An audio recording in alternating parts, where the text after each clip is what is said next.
ತಿಳಿಸ್ಕೊಳ್ಳುತ್ತೇನೆ. ವಿಶೇಷವಾದಂಥ ಭಾಗದಲ್ಲಿ ನಾವಿದ್ದೇವೆ. ದೇವರ ವಾಕ್ಯವನ್ನು ಕೇಳೋದಕ್ಕೆ ನಾವು ಪ್ರಾರ್ಥನೆ ಮೂಲಕ ಈ ಆರಾಧನೆಯನ್ನು ಪ್ರಾರಂಭಿಸುವ, ಪ್ರಾರ್ಥನೆ ಮಾಡಿಕೊಳ್ಳುವ.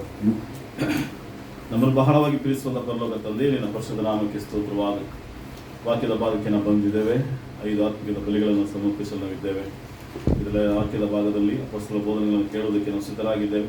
ಬೋಧಿಸುವಂಥ ದಾಸನಂತ ನನ್ನನ್ನು ಪಾದಗಳಿಗೆ ಒಪ್ಪಿಸುತ್ತಾ ಪವಿತ್ರಾತ್ಮ ಸಹಾಯದೊಂದಿಗೂ ತಂದೆಯೇ ವಾಕ್ಯದ ಅನುಗುಣವಾಗಿ ಬೋಧಿಸುವಂತೆ ನನ್ನ ಬಲಪಡಿಸು. ಕೇಳುವಂಥ ಪ್ರತಿಯೊಂದು ಹೃದಯದ ಭಾಗವನ್ನು ತೆರೆಸಿ ಯೇಸು ಕ್ರಿಸ್ತನ ಮೂಲಕ ಬೇಡುತ್ತೇನೆ ಜೀವನದಲ್ಲಿ.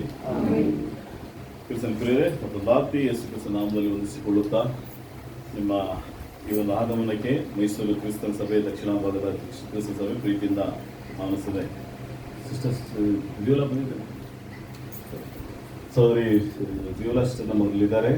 ನಮ್ಮೆಲ್ಲರಿಗೂ ಕಿರು ಪರಿಚಯ ಇರುವಂಥ ಸಹೋದರಿ ಧನರಾಜ್ ಅವರ ಮಗಳು ನಮ್ಮ ಜೊತೆಯಲ್ಲಿದ್ದಾರೆ. ಅವರು ಇವತ್ತು ನಮ್ಮ ಜೊತೆಯಲ್ಲಿ ಆರದಲ್ಲಿ ಪಾಲ್ಗೊಳ್ಳುವುದು ಸಹ ತುಂಬ ಆಗಿದೆ. ಅನೇಕ ದಿನಗಳ ನಂತರ ಸಹೋದರಿ ಲೀನೇಶ್ವರ ನೋಡುವಂಥ ಕಾರ್ಯ ದೇವರು ಕೊಟ್ಟಿದ್ದೇನೆ. ಅವ್ರಿಗೂ ಸಹ ಒಂದೇ ತಿಳಿಸ್ಕೊಳ್ತಾ ನಾವು ವಾಕ್ಯದ ಭಾಗಕ್ಕೆ ನಾವು ಸಾಗುವ ಪ್ರಿಯರೇ, ಕೆಲವೊಂದು ವಿಷಯಗಳನ್ನು ಧ್ಯಾನಿಸುವ. ಇವತ್ತು ಯಾವ ರೀತಿಯಲ್ಲಿ ಈ ಒಂದು ಸಬ್ಜೆಕ್ಟ್ನ ರೆಡಿ ಮಾಡಿದೆ ನನಗೆ ಗೊತ್ತಿಲ್ಲ. ಅದಕ್ಕೆ ಹಾಡನ್ನು ಮಕ್ಕಳೇ ಸೆಲೆಕ್ಟ್ ಮಾಡಿದ್ರು. ಹಾಡಿಗೆ ತಕ್ಕಂತೆ ವಾಕ್ಯದ ಭಾಗನ ಸೆಲೆಕ್ಟ್ ಮಾಡಿದ್ದೀವಿ. ಈಗ ಸ್ವಲ್ಪ ವಾಕ್ಯದ ಕಡೆ ಧ್ಯಾನಿಸುವ. ಕ್ರಿಸ್ತನ ಪ್ರಿಯರೇ, ನಾವು ಕೆಲವೊಂದು ಸ್ಥಳಗಳಿಗೆ ನಾವು ಹೋದಾಗ, ಮುಖ್ಯವಾದಂಥ ಸ್ಥಳಗಳಿಗೆ ಹೋದಾಗ ಅಲ್ಲಿ ಫಸ್ಟ್ ಒಂದು ಬೋರ್ಡ್ ಹಾಕಿರ್ತಾರೆ, ನಿಮ್ಮ ಪಾದರಕ್ಷೆಗಳನ್ನು ಹೊರಗಡೆ ಬಿಡಿ. ನಂತರ ಹೊರಗಡೆ ಬಿಟ್ಟಾಗ ಒಳಗಡೆ ಹೋದಾಗ ಇನ್ನೊಂದು ಕಡೆ ಬೋರ್ಡ್ ಹಾಕಿರ್ತಾರೆ, ಕೀಪ್ ಸೈಲೆಂಟ್ ಅಂತ ಹಾಕಿರ್ತಾರೆ, ನಿಶಬ್ದತೆ ಕಾಪಾಡ್ಕೊಳ್ಳಿ. ಅದನ್ನು ಹಾಕಿದ ತಕ್ಷಣ ನಾವು ಏನು ಮಾಡ್ತೀವಿ, ತಾನಾಗಿ ನಾವೇನು ಮಾಡ್ತೀವಿ, ಆ ಬೋರ್ಡ್ನ ಓದೋರು ಹೊರಗಡೆ ಸ್ಲಿಪ್ಪರ್ನ ಬಿಡ್ತೀವಿ. ಒಳಗಡೆ ಹೋಗಿದ ತಕ್ಷಣ ಏನು ಮಾಡ್ತೀವಿ, ನಮ್ಮ ನಿಶಬ್ದತೆನ ಕೈ. ಒಂದು ವೇಳೆ ನಂತರ ಇನ್ನೊಂದು ಎಕ್ಸ್ಟ್ರಾ ಬೋರ್ಡ್ ಹಾಕಿರ್ತಾರೆ, ಇನ್ನೊಂದೇನು ಬೋರ್ಡ್ ಹಾಕಿರ್ತಾರೆ, ನಿಮ್ಮ ಮೊಬೈಲ್ಗಳನ್ನೆಲ್ಲ ಏನು ಮಾಡಿ, ಸೈಲೆಂಟ್ ಮೋಡ್ ಎಲ್ಲ ಸ್ವಿಚ್ ಆಫ್ ಮಾಡಿ ಅಂತಾಗಿರ್ತದೆ. ಯಾಕೆ ಆ ಒಂದು ಬೋರ್ಡ್ಗಳು ಆ ಸ್ಥಳಗಳಲ್ಲಿ ಹಾಕಿರ್ತಾರೆ ಅನ್ನೋದು ನಮ್ಗೆ ಗೊತ್ತಿರ್ತದೆ. ಯಾಕಂದರೆ ಅದೊಂದು ಇಂಪಾರ್ಟೆಂಟ್ ಆದ ಪ್ಲೇಸ್ ಆಗಿರ್ತದೆ. ಒಂದು ಧಾರ್ಮಿಕದ ಸ್ಥಳ ಇರ್ಬೋದು, ಒಂದು ನಿಜವಾದ ಒಂದು ಮುಖ್ಯವಾದಂಥ ಸ್ಥಳವಾಗಿರ್ಬೋದು, ಯಾಕಂದರೆ ದೊಡ್ಡ ದೊಡ್ಡ ಒಂದು ವ್ಯಕ್ತಿಗಳಿರುವಂಥ ಸ್ಥಳ ಇರ್ಬೋದು. ಕೆಲವೊಂದು ಕಡೆ ದೊಡ್ಡ ದೊಡ್ಡ ಆಫೀಸ್ಗಳ ಹೋದಾಗ ನೋ ಹಾರನ್, ಅಂದರೆ ಶಬ್ದ ನಿಶಬ್ದ ಅಂತ ಆಗಿರ್ತದೆ. ಶಬ್ದವನ್ನು ಹೊಡೆಯೋಂಗಿಲ್ಲ, ಕಾರನ್ನು ಹೊಡೆಯೋಂಗಿಲ್ಲ ಅಂತ ಆಗಿರ್ತದೆ. ಯಾಕಂದರೆ ಅಲ್ಲಿ ದೊಡ್ಡ ದೊಡ್ಡ ಅಧಿಕಾರಿಗಳು ಕುಂತಿರುವಂಥ ಸ್ಥಳಗಳು. ಈ ಕಮಿಷನ್ ಆಫೀಸ್ ಹತ್ರ, ದೊಡ್ಡ ದೊಡ್ಡ ಪೊಲೀಸ್ ಕಮಿಷನ್ ಆಫೀಸ್ ಹತ್ರ ಹೋದಾಗ ಅದು ಶಬ್ದದಲ್ಲಿ ಯಾರೋ ವೆಹಿಕಲ್ ಹಾರನ್ ಮಾಡಬಾರ್ದು. ಕೆಲವೊಂದು ಈ ಒಂದು ಸಿಸ್ಟಮ್ ಇರ್ತದೆ. ಅದೇ ಥರ ಈ ಬಾರ್ಡರ್ಗಳ ಹತ್ರ ಹೋದಾಗ, ನಮ್ಮ ದೇಶದ ಬಾರ್ಡರ್ ಹೋದಾಗಲೂ ಕೆಲವೊಬ್ಬರನ್ನ ಒಳಗಡೆ ಅನುಮತಿ ಕೊಡ್ತಾರೆ, ಇಲ್ಲ ಅನುಮತಿ ಕೊಡೋದಿಲ್ಲ. ಕೆಲವೊಂದು ನಿಯಮಗಳಿದೆ. ಈ ಎಲ್ಲ ನಿಯಮಗಳನ್ನು ಪರಿಪಾಲಿಸುತ್ತಿರುವಂಥ ನಾವು ಸಹ ಈ ದೇಶದಲ್ಲಿ ನಮ್ಗೆ ಕೊಟ್ಟಂಥ ನಿಯಮಗಳು, ಕುಟುಂಬದಲ್ಲಿ ಕೊಟ್ಟಂಥ ನಿಯಮಗಳನ್ನು ಪರಿಪಾಲಿಸೋದು ನಾವು ದೇವರ ನಿಯಮದಲ್ಲಿಯೂ ಸಹ ನಾವು ಸರಿಯಾಗಿದ್ದೇವೆ ಅನ್ನೋದು ಇವತ್ತಿನ ಸಾರಾಂಶದ ವಾಕ್ಯದಲ್ಲಿ ನಾವು ಸಾಕ್ತೇವೆ. ಇವತ್ತು ನೋಡ್ತಿರುವಂಥ ವಿಷಯದೇ such is the warning giving to us in the church. ಅಂದರೆ ಸಭೆಯಲ್ಲಿ ನಮಗೆ ನೀಡಿದ ಎಚ್ಚರಿಕೆ ಹೀಗಿದೆ ಅಂತ ಇವತ್ತಿನ ಸಬ್ಜೆಕ್ಟ್ ಮಾತು. ಇದು ತುಂಬ ಪ್ರಾಮುಖ್ಯವಾಗಿದೆ ಅಂತ ಅನ್ನಿಸ್ತೇನೆ. ಈ ವಿಷಯ ನಾವು ಅರಿಲಿಲ್ಲ ಅಂದರೆ ಪ್ರಾರ್ಥನೆ ಮಾಡುವಾಗ, ದೇವರೇ, ಒಂದು ಚಿಕ್ಕ ತಪ್ಪು ಸಹ ನನ್ನ ಪರಲೋಕ ರಾಜ್ಯಕ್ಕೆ ತಡೆಯಾಗಿರಬಾರ್ದು, ದಯವಿಟ್ಟು ಅದರಿಂದ ನನ್ನ ಪಾರ್ ಮಾಡೋದು ಪ್ರಾರ್ಥನೆಯಲ್ಲಿ ಒಂದು ಅಂಶವನ್ನು ಸಹೋದರ ಇಟ್ಟು ಸುನಿಲ್ ರಾವ್ ಈ ಒಂದು ನೋಡುವಂಥ ಇವತ್ತಿನ ಪಾಠದ ಭಾಗದಲ್ಲಿ ಸಹ ನಾನು ಒಂದು ವೇಳೆ ಈ ಭಾಗದಲ್ಲಿ ಎಲ್ಲಾದರೂ ಇದ್ರೂ ಸಹ ನಾನು ಪರಲೋಕ ಹೋಗೋದಕ್ಕೆ ಸಾಧ್ಯವಿಲ್ಲ. ಈ ಒಂದು ವಿಷಯವನ್ನು ಎಚ್ಚರಿಕೆಯಾಗಿರ್ಬೇಕು. ಇದರ ನೋಡುವಂಥ ಸಾರಾಂಶ ಇಷ್ಟೇ, ಸಭೆ ನಮಗೆ ನೀಡಿದಂಥ ಎಚ್ಚರಿಕೆ ಹೀಗಿದೆ. ಸಭೆ ನಮಗೆ ನೀಡಿದ ಎಚ್ಚರಿಕೆ ಈ ರೀತಿ ಇದೆ. ಎಲ್ಲಿ ಕೀಪ್ ಸೈಲೆಂಟ್ ಇದ್ದೀವಿ ಅಲ್ಲಿ ಸೈಲೆಂಟ್ ಆಗಿರ್ತೀವಿ. ನಿಮ್ಮ ಪಾದರಕ್ಷೆಗಳನ್ನು, ಚಪ್ಪಲಿನ ಹೊರಗಡೆ ಬಿಡಿ ಅಂದ್ರೆ ಅಲ್ಲಿ ಹೊರಗಡೆ ಬಿಡ್ತೀವಿ. ನೀವು ಅಲ್ಲಿ ಮಾತಾಡಬೇಡಿ ಅಂದರೆ ಅಲ್ಲಿ ಮಾತಾಡೋದಿಲ್ಲ. ಎಲ್ಲಿ ಸ್ವಿಚ್ ಆಫ್ ಮಾಡಿದ್ರೆ ಸ್ವಿಚ್ ಆಫ್ ಮಾಡ್ತೀವಿ. ಅದೇ ಥರ ಸಭೆ ಎಂಬಂಥ ದೇವರ ಆಲಯದಲ್ಲಿ ಸಹ ಕೆಲವೊಂದು ನಿಯಮಗಳಿದೆ. ಆ ನಿಯಮಗಳನ್ನು ನಾವು ಸರಿಯಾಗಿ ಅರ್ಥ ಮಾಡ್ಕೋಬೇಕಾಗಿದೆ. ಅದನ್ನು ಸರಿಯಾಗಿ ನಾವು ಅರ್ಥ ಮಾಡ್ಕೊಳ್ಳಿಲ್ಲ ಅಂದರೆ ನಾವು ಯಾವುದೋ ಒಂದು ಸ್ಥಳದಲ್ಲಿ ಬಂದು ಯಾವುದೋ ಒಂದು ಕಾರ್ಯಕ್ರಮವನ್ನು ಮುಗಿಸುತ್ತಿದ್ದೀವಿ. ಸಂತೆಯಾಗಿರಬಾರ್ದು ದೇವಾಲಯ. ಯಾವುದೋ ಒಂದು ಕಾರ್ಯಕ್ರಮದ ಸ್ಥಳವಾಗಿ, ಕಲಾಮಂದಿರವಾಗಿ ಮಾರ್ಪಡಬಾರ್ದು ಸಭೆ. ದೇವರ ವಾಕ್ಯವು ಈ ರೀತಿಯಲ್ಲಿ ಪ್ರಭವಿಸುತ್ತದೆ. ಅದಕ್ಕಿಂತ ಮುಂಚಿತವಾಗಿ ಒಂದು ವಿಷಯವನ್ನು ನೋಡುವ. ಯೋಹಾನ 2ನೇ ಅಧ್ಯಾಯ, ಯೋಹಾನ ಬರೆದಂಥ ಸುವಾರ್ತೆ 2ನೇ ಅಧ್ಯಾಯ 19ರಿಂದ ಕೆಲವೊಂದು ವಾಕ್ಯದ ಭಾಗ ಧ್ಯಾನಿಸುವ. ಈ ದೇವಾಲಯವನ್ನು ಕೆಡವಿ ನಾನು 3 ದಿನದಲ್ಲಿ ಅದನ್ನು ಎಬ್ಬಿಸುವೆನು. ಅದಕ್ಕೆ ಯೆಹೂದ್ಯರು, ಈ ದೇವಾಲಯವನ್ನು ಕಟ್ಟುವುದಕ್ಕೆ 46 ವರ್ಷ ಹಿಡಿಯಿತು, ನೀನು 3 ದಿನದಲ್ಲಿ ಇದನ್ನು ಎಬ್ಬಿಸುವೆಯೋ ಅಂದರು. ಆದರೆ ಆತನು ತನ್ನ ದೇಹವೆಂಬ ದೇವಾಲಯದ ವಿಷಯವಾಗಿ ಆ ಮಾತನ್ನು ಹೇಳಿದ್ದನು. ಆದ್ದರಿಂದ ಆತನು ಸತ್ತು ಬದುಕಿ ಎದ್ದ ಮೇಲೆ ಈ ಮಾತು ಆತನ ಶಿಷ್ಯರ ನೆನಪಿಗೆ ಬಂದು ಶಾಸ್ತ್ರದಲ್ಲಿ ಬರೆದಿದ್ದನ್ನು ಆತನ ಮಾತನ್ನು ಅವರು ನಂಬುವರಾದರು. ಕ್ರಿಸ್ತನ ಪ್ರಿಯರೇ, ಯೇಸು ಕ್ರಿಸ್ತನ ಸುವಾರ್ತೆಯ 3.5 ವರ್ಷ ಕಾಲ ಸಮಯಗಳಲ್ಲಿ ಆತನು 2-3 ಬಾರಿ ಹೇಳ್ತಾನೆ, ನಾ ಈ ಕಲ್ಲಿನ ಮೇಲೆ ಕಲ್ಲು ನಿಲ್ಲೋದಿಲ್ಲ, ಇದು ಕೆಡಲ್ಪಡುತ್ತೆ, ಈ ದೇವಾಲಯವನ್ನ ನಾನು 3 ದಿನದಲ್ಲಿ ಕಟ್ತೀನಿ ಅಂತ ಯೇಸು ಕ್ರಿಸ್ತನ ಮಾತು ಹೇಳ್ತಾನೆ. ಅಲ್ಲಿದ್ದಂತ ಪರಿಸಾಯರಿಗೂ ಸದುಕಾಯರಿಗೂ ಅಲ್ಲಿದ್ದಂತ ಶಾಸ್ತ್ರಿಗಳಿಗೂ ಆಲೋಚನೆ ಬರ್ತದೆ. ಈಗ ಇಲ್ಲೂ ಅದನ್ನೇ ಆ ಮಾತನ್ನ ಈಗ ಓದಿದಂತ ವಾಕ್ಯದ ಭಾಗ, 76 ವರ್ಷಗಳ ಕಟ್ಟದಂತ ಈ ಕಟ್ಟಡವನ್ನ ಹೇಗೆ ಯೇಸು ಕ್ರಿಸ್ತ 3 ದಿನದಲ್ಲಿ ಕಟ್ತಾನೆ, ಹೆಂಗ್ ಸಾಧ್ಯ ಅನ್ನೋದು ಅವರ ಒಂದು ಆಲೋಚನೆಯಲ್ಲಿ ಇತ್ತು. ಇದು ಮೊಟ್ಟ ಮೊದಲ ಬಾರಿಗೆ ಕಟ್ಟಿದಂತ ಒಟ್ಟು 3 ಬಾರಿ ಇದು ಕಟ್ಟಲ್ಪಡುತ್ತದೆ. ಮೊದಲನೇ ಬಾರಿ ಸಾಲೋಮನ್ ಕಟ್ತಾನೆ, 2ನೇ ಬಾರಿ ಅದು ಪಾರಿಸರ ಕಾಲದಲ್ಲಿ ಎಜ್ರನು ನೆರಮಿಯನ ಕಾಲದಲ್ಲಿ ಕಟ್ಟಲ್ಪಡುತ್ತದೆ, ನಂತರ ರೋಮ ರಾಜ್ಯದಲ್ಲಿ ಆ ದೇವಾಲಯವನ್ನು ಕಟ್ಟಲ್ಪಡುತ್ತದೆ. ಇದು 3 ಬಾರಿ. ಯೇಸು ಕ್ರಿಸ್ತನು ಹೇಳ್ತಾನೆ, ಈ ದೇವಾಲಯ ಕಲ್ಲಿನ ಮೇಲೆ ಕಲ್ಲು ನಿಲ್ಲೋದಿಲ್ಲ, ಆದ್ರೆ ನಾನು 3 ದಿನದಲ್ಲಿ ಕಟ್ತೀನಿ ಅಂತ ಹೇಳಿದಾಗ ಅವರ ಅರ್ಥ ಬೇರೆ ಇತ್ತು. ಆದ್ರೆ ವೇದ ವಾಕ್ಯ ಹೇಳ್ತದಲ್ಲಿ ಯೇಸು ಕ್ರಿಸ್ತನ ದೇವರ ವಾಕ್ಯ 21ನೇ ವಾಕ್ಯ ಹೇಳಿದ್ರೆ, ಆತನು ತನ್ನ ದೇಹವೆಂಬ ದೇವಾಲಯದ ವಿಷಯವಾಗಿ ಈ ಮಾತು ಹೇಳಿದನು ಅಂತಿದೆ. ಅಂಡರ್ಲೈನ್ ಮಾಡಿದ್ದಾರೆ. ಯಾವುದು ದೇವಾಲಯ ಅಂತ ಹೇಳ್ತಾನೆ ಯೇಸು ಕ್ರಿಸ್ತನು? ಯೆರೂಸಲೇಮಿನಲ್ಲಿ ಕಟ್ಟಲ್ಪಟ್ಟಂತ, ಸೊಲೊಮೋನನು ಕಟ್ಟಿದಂತ, ಎಜ್ರನು ಯೆರೆಮೀಯನ ಕಾಲದಲ್ಲಿ ಕಟ್ಟಲ್ಪಟ್ಟಂತ, ನಂತರ ರೋಮ ರಾಜ್ಯದಲ್ಲಿ ಕಟ್ಟಲ್ಪಟ್ಟಂತ ಆ ಕಲ್ಲಿನ ಮೇಲೆ ಕಲ್ಲಿನ ಮೇಲಿದ್ದಂತ ಆ ಕಟ್ಟಡದ ಅಲ್ಲ. ಆತನು ಯೇಸು ಕ್ರಿಸ್ತನು ಹೇಳೋದಂದ್ರೆ ತನ್ನ ದೇಹವೆಂಬ ಸಭೆ ಬಗ್ಗೆ ಮಾತಾಡ್ತಿದ್ದಾನೆ. ಹಂಗಾದ್ರೆ ಈಗ ತಾನೇ ನಾವು ಸ್ಕ್ರಿಪ್ಟ್ ರೀಡಿಂಗ್ ಓದ್ತು, ಮತ್ತೆ ಸ್ಕ್ರಿಪ್ಟ್ ರೀಡಿಂಗ್ ಕಡೆ ಬರುವ ಏನ್ ವಾಕ್ಯ ಹೇಳ್ತಾರೆ? ಮಾರ್ಕ್ 11ನೇ ಅಧ್ಯಾಯ 17ನೇ ವಾಕ್ಯ, 15ರಿಂದ ಓದಿ ಬೇಗ. ಅವರು ಯೆರೂಸಲೇಮಿಗೆ ಬಂದಾಗ ಯೇಸು ದೇವಾಲಯಕ್ಕೆ ಹೋಗಿ ಅದರಲ್ಲಿ ಮಾರುವವರನ್ನು ಕೊಳ್ಳುವವರನ್ನು ಹೊರಡಿಸುವುದಕ್ಕೆ ಪ್ರಾರಂಭಿಸಿ ಶನಿವಾರದ ಮೇಜುಗಳನ್ನು, ಪಾರಿವಾಳ ಮಾರುವವರ ಕಾಲ್ಮಣೆಗಳನ್ನು ಕೆಡವಿದನು. ಒಬ್ಬನಾದರೂ ಸಾಮಾನು ಹೊತ್ತುಕೊಂಡು ದೇವಾಲಯದೊಳಗೆ ಹಾದು ಹೋಗಬರಲಿಲ್ಲ. ಮತ್ತು ಆತನು ಉಪದೇಶ ಮಾಡಿ, ತನ್ನ ದೇವಾಲಯವು ಎಲ್ಲ ಜನಾಂಗಗಳಿಗೂ ಪ್ರಾರ್ಥನಾಲಯವೆನಿಸಿಕೊಳ್ಳುವುದು ಎಂದು ಬರೆದಿದೆಯಲ್ಲ, ಆದರೆ ನೀವು ಅದನ್ನು ಕಳ್ಳರ ಗವಿ ಮಾಡಿದ್ದೀರಿ. ಕ್ರಿಸ್ತನ ಪ್ರಿಯರೇ, ಒಂದು ಬಿದ್ದು ಹೋಗುವಂತ ಕಟ್ಟಡ, ಕೆಡವಲ್ಪಡುವಂತ ಕಟ್ಟಡ, ಇವತ್ತಿಗೂ ಒಂದೇ ಗೋಡೆ ಇರುವಂತ ಯೆರೂಸಲೇಮಿನಲ್ಲಿ ಇವತ್ತಿಗೂ ಸಹ ಇದೆ. ಈ ದೇವಾಲಯಕ್ಕೆ ಸಂಬಂಧಪಟ್ಟ ಒಂದೇ ಒಂದು ವಾಲ್ ಇದೆ. ಅದನ್ನು ನೀವು ಗೂಗಲ್ ನೋಡ್ಬೋದು, ಇಲ್ಲ ಯೆರೂಸಲೇಮಿಗೆ ಹೋಗಿ ನೋಡ್ಬೋದು.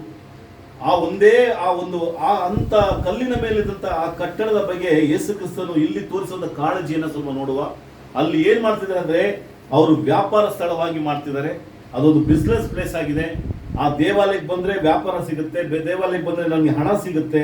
ಆ ಮನೋಭಾವದಲ್ಲಿದ್ದಂತ ಇಸ್ರಾಯೇಲರ ಅಲ್ಲಿದ್ದಂತ ಯೂದರ ವಿಷಯದಲ್ಲಿ ಯೇಸು ಕ್ರಿಸ್ತ ಹೇಳ್ತಾನೆ, ನನ್ನ ಆಲಯವು ಎಲ್ಲಾ ಜನಗಳಿಗೂ ಪ್ರಾರ್ಥನಾಲಯ ನೆನೆಸಿಕೊಳ್ಳುವುದು ಎಂದು ಬರೆದಿದೆಯಲ್ಲ, ಆದ್ರೆ ನೀವೇನ್ ಮಾಡ್ತೀರಿ ಅದನ್ನ ಕಳ್ಳರ ಗವಿಯಾಗಿ ಮಾಡಿದ್ದೀರಿ ಅಂತ ಹೇಳ್ತಾರೆ. ಅಂದ್ರೆ ಕಳ್ಳರ ಗವಿ ಅಂದ್ರೆ ಏನರ್ಥ? ಕಳ್ಳರು ತೆಗೆದುಕೊಂಡು ಹೋಗಿ ಸೇರಿಸಿಕೊಳ್ಳುವಂತ ಸ್ಥಳವಾಗಿಟ್ಟಿದ್ದೀರಿ. ಇನ್ನೊಬ್ಬರ ವಸ್ತುಗಳನ್ನ ಕದ್ದುಕೊಂಡು ಹೋಗುವವರೇ ಕಳ್ಳ. ಅನುಮತಿ ಇಲ್ಲದೆ ಯಾರ ಒಂದು ಇನ್ನೊಬ್ಬರ ಸೊತ್ತನ್ನ ಕದಿಯೋರೆ ಕಳ್ಳ ಅಂತ ನಮ್ಗೆ ಗೊತ್ತಿದೆ. ಅಂದ್ರೆ ದೇವಾಲಯವನ್ನು ಕಳ್ಳರ ಗವಿಯಾಗಿ ಮಾಡಬೇಡಿ ಅಂತ ಹೇಳ್ತಾರೆ. ಕ್ರಿಸ್ತನ ಪ್ರಿಯರೇ, ಈ ಒಂದು ವಾಕ್ಯದ ಅನುಗುಣವಾಗಿ ಇವತ್ತು ನಾವು ಕೆಲವೊಂದು ವಿಷಯಗಳನ್ನು ನೋಡುವ ಪ್ರಿಯರು. ದೇವರ ಆಲಯ ಅಂದ್ರೆ ಏನು, ದೇವರು ಯಾವ ರೀತಿಯಲ್ಲಿ ಆಲಯವನ್ನ ರೂಪಿಸಿಕೊಟ್ಟ ಅನ್ನೋದನ್ನ ಕೆಲವೊಂದು ಹಳೆ ಒಡಂಬಡಿಕೆಯ ಭಾಗದಲ್ಲಿ ನಾವು ಹೋಗೋದಕ್ಕೆ ನಿಮಗೆ ಇಷ್ಟಪಡ್ತೇನೆ. ನಂತರ ನಾವು ಹೊಸ ಒಡಂಬಡಿಕೆಗೆ ಬರೋ ಪ್ರೇರೆ. ಯಾಕೆಂದ್ರೆ ಹಳೆ ಒಡಂಬಡಿಕೆಗೆ ಹೋಗಲಿಲ್ಲ ಅಂದ್ರೆ, ಹಳೆ ಒಡಂಬಡಿಕೆಯ ವಿಷಯಗಳನ್ನು ನೀವು ಅರಿಲಿಲ್ಲ ಅಂದ್ರೆ ಹೊಸ ಒಡಂಬಡಿಕೆಯ ಸಿದ್ಧಾಂತಗಳ ಅರ್ಥ ಮಾಡ್ಕೊಳ್ಳೋದಕ್ಕೆ ಸಾಧ್ಯ ಇಲ್ಲ. ಅದಕ್ಕೆ ಹೇಳ್ತೇನೆ, ಪೌಲನು ಕೊರಿಂಥದವರಿಗೆ ಬರೆದಂತ ಪತ್ರಿಕೆ 10ನೇ ಹೇಳ್ತಾನೆ, ಇದೇನಾಗಿದೆ, ಹಳೆ ಒಡಂಬಡಿಕೆ ನಮಗೆ ನಿದರ್ಶನವಾಗಿಯೂ ನೆರಳಾಗಿದೆ ಅಂತ ಹೇಳ್ತಾನೆ. ಅದರಿಂದ ಹಳೆ ಒಡಂಬಡಿಕೆಯ ವಿಷಯವನ್ನು ನಾವು ಸ್ವಲ್ಪ ಗ್ರಹಿಸಲಿಲ್ಲ ಅಂದ್ರೆ ಖಂಡಿತವಾಗಿ ನಮ್ಗೆ ಏನಾಗೋದಿಲ್ಲ, ಹೊಸ ಒಡಂಬಡಿಕೆ ಸಿದ್ಧಾಂತಗಳ ಅರ್ಥ ಆಗೋದಿಲ್ಲ. ಸ್ವಲ್ಪ ಸತ್ಯವೇದನ ಹಳೆ ಒಡಂಬಡಿಕೆ ಕಡೆ ತಿರ್ಸ್ಕೊಳ್ವ. ಆದಿಕಾಂಡ 8ನೇ ಅಧ್ಯಾಯ 20 ಮತ್ತು 21ನೇ ವಾಕ್ಯವನ್ನು ಧ್ಯಾನಿಸೋಪ್ರೆ.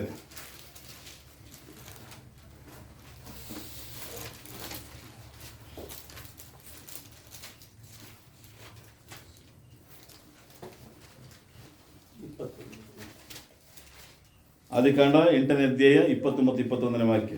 ಆಗ ನೋಹನು ಯೆಹೋವನಿಗೋಸ್ಕರ ಯಜ್ಞವೇದಿಯನ್ನು ಮಾಡಿ ಅದರ ಮೇಲೆ ಶುದ್ಧವಾದ ಎಲ್ಲ ಪಶು ಪಕ್ಷಿ ಜಾತಿಗಳಲ್ಲಿ ಸರ್ವಾಂಗ ಹೋಮ ಮಾಡಿದನು. ಅದರ ಸುವಾಸನೆಯು ಯೆಹೋವನಿಗೆ ಗಮಗಮಿಸಲು ಆತನ ಹೃದಯದೊಳಗೆ ಮನುಷ್ಯರ ಮನಸ್ಸಂಕಲ್ಪವು ಆದಿಕಾಂಡ ಅಂತ ನೋಡಿದಾಗ ನಮಗೆ ಪ್ರಾರಂಭ ಗೊತ್ತಾಗುತ್ತೆ, ದೇವರ ಸೃಷ್ಟಿ ಗೊತ್ತಾಗುತ್ತೆ.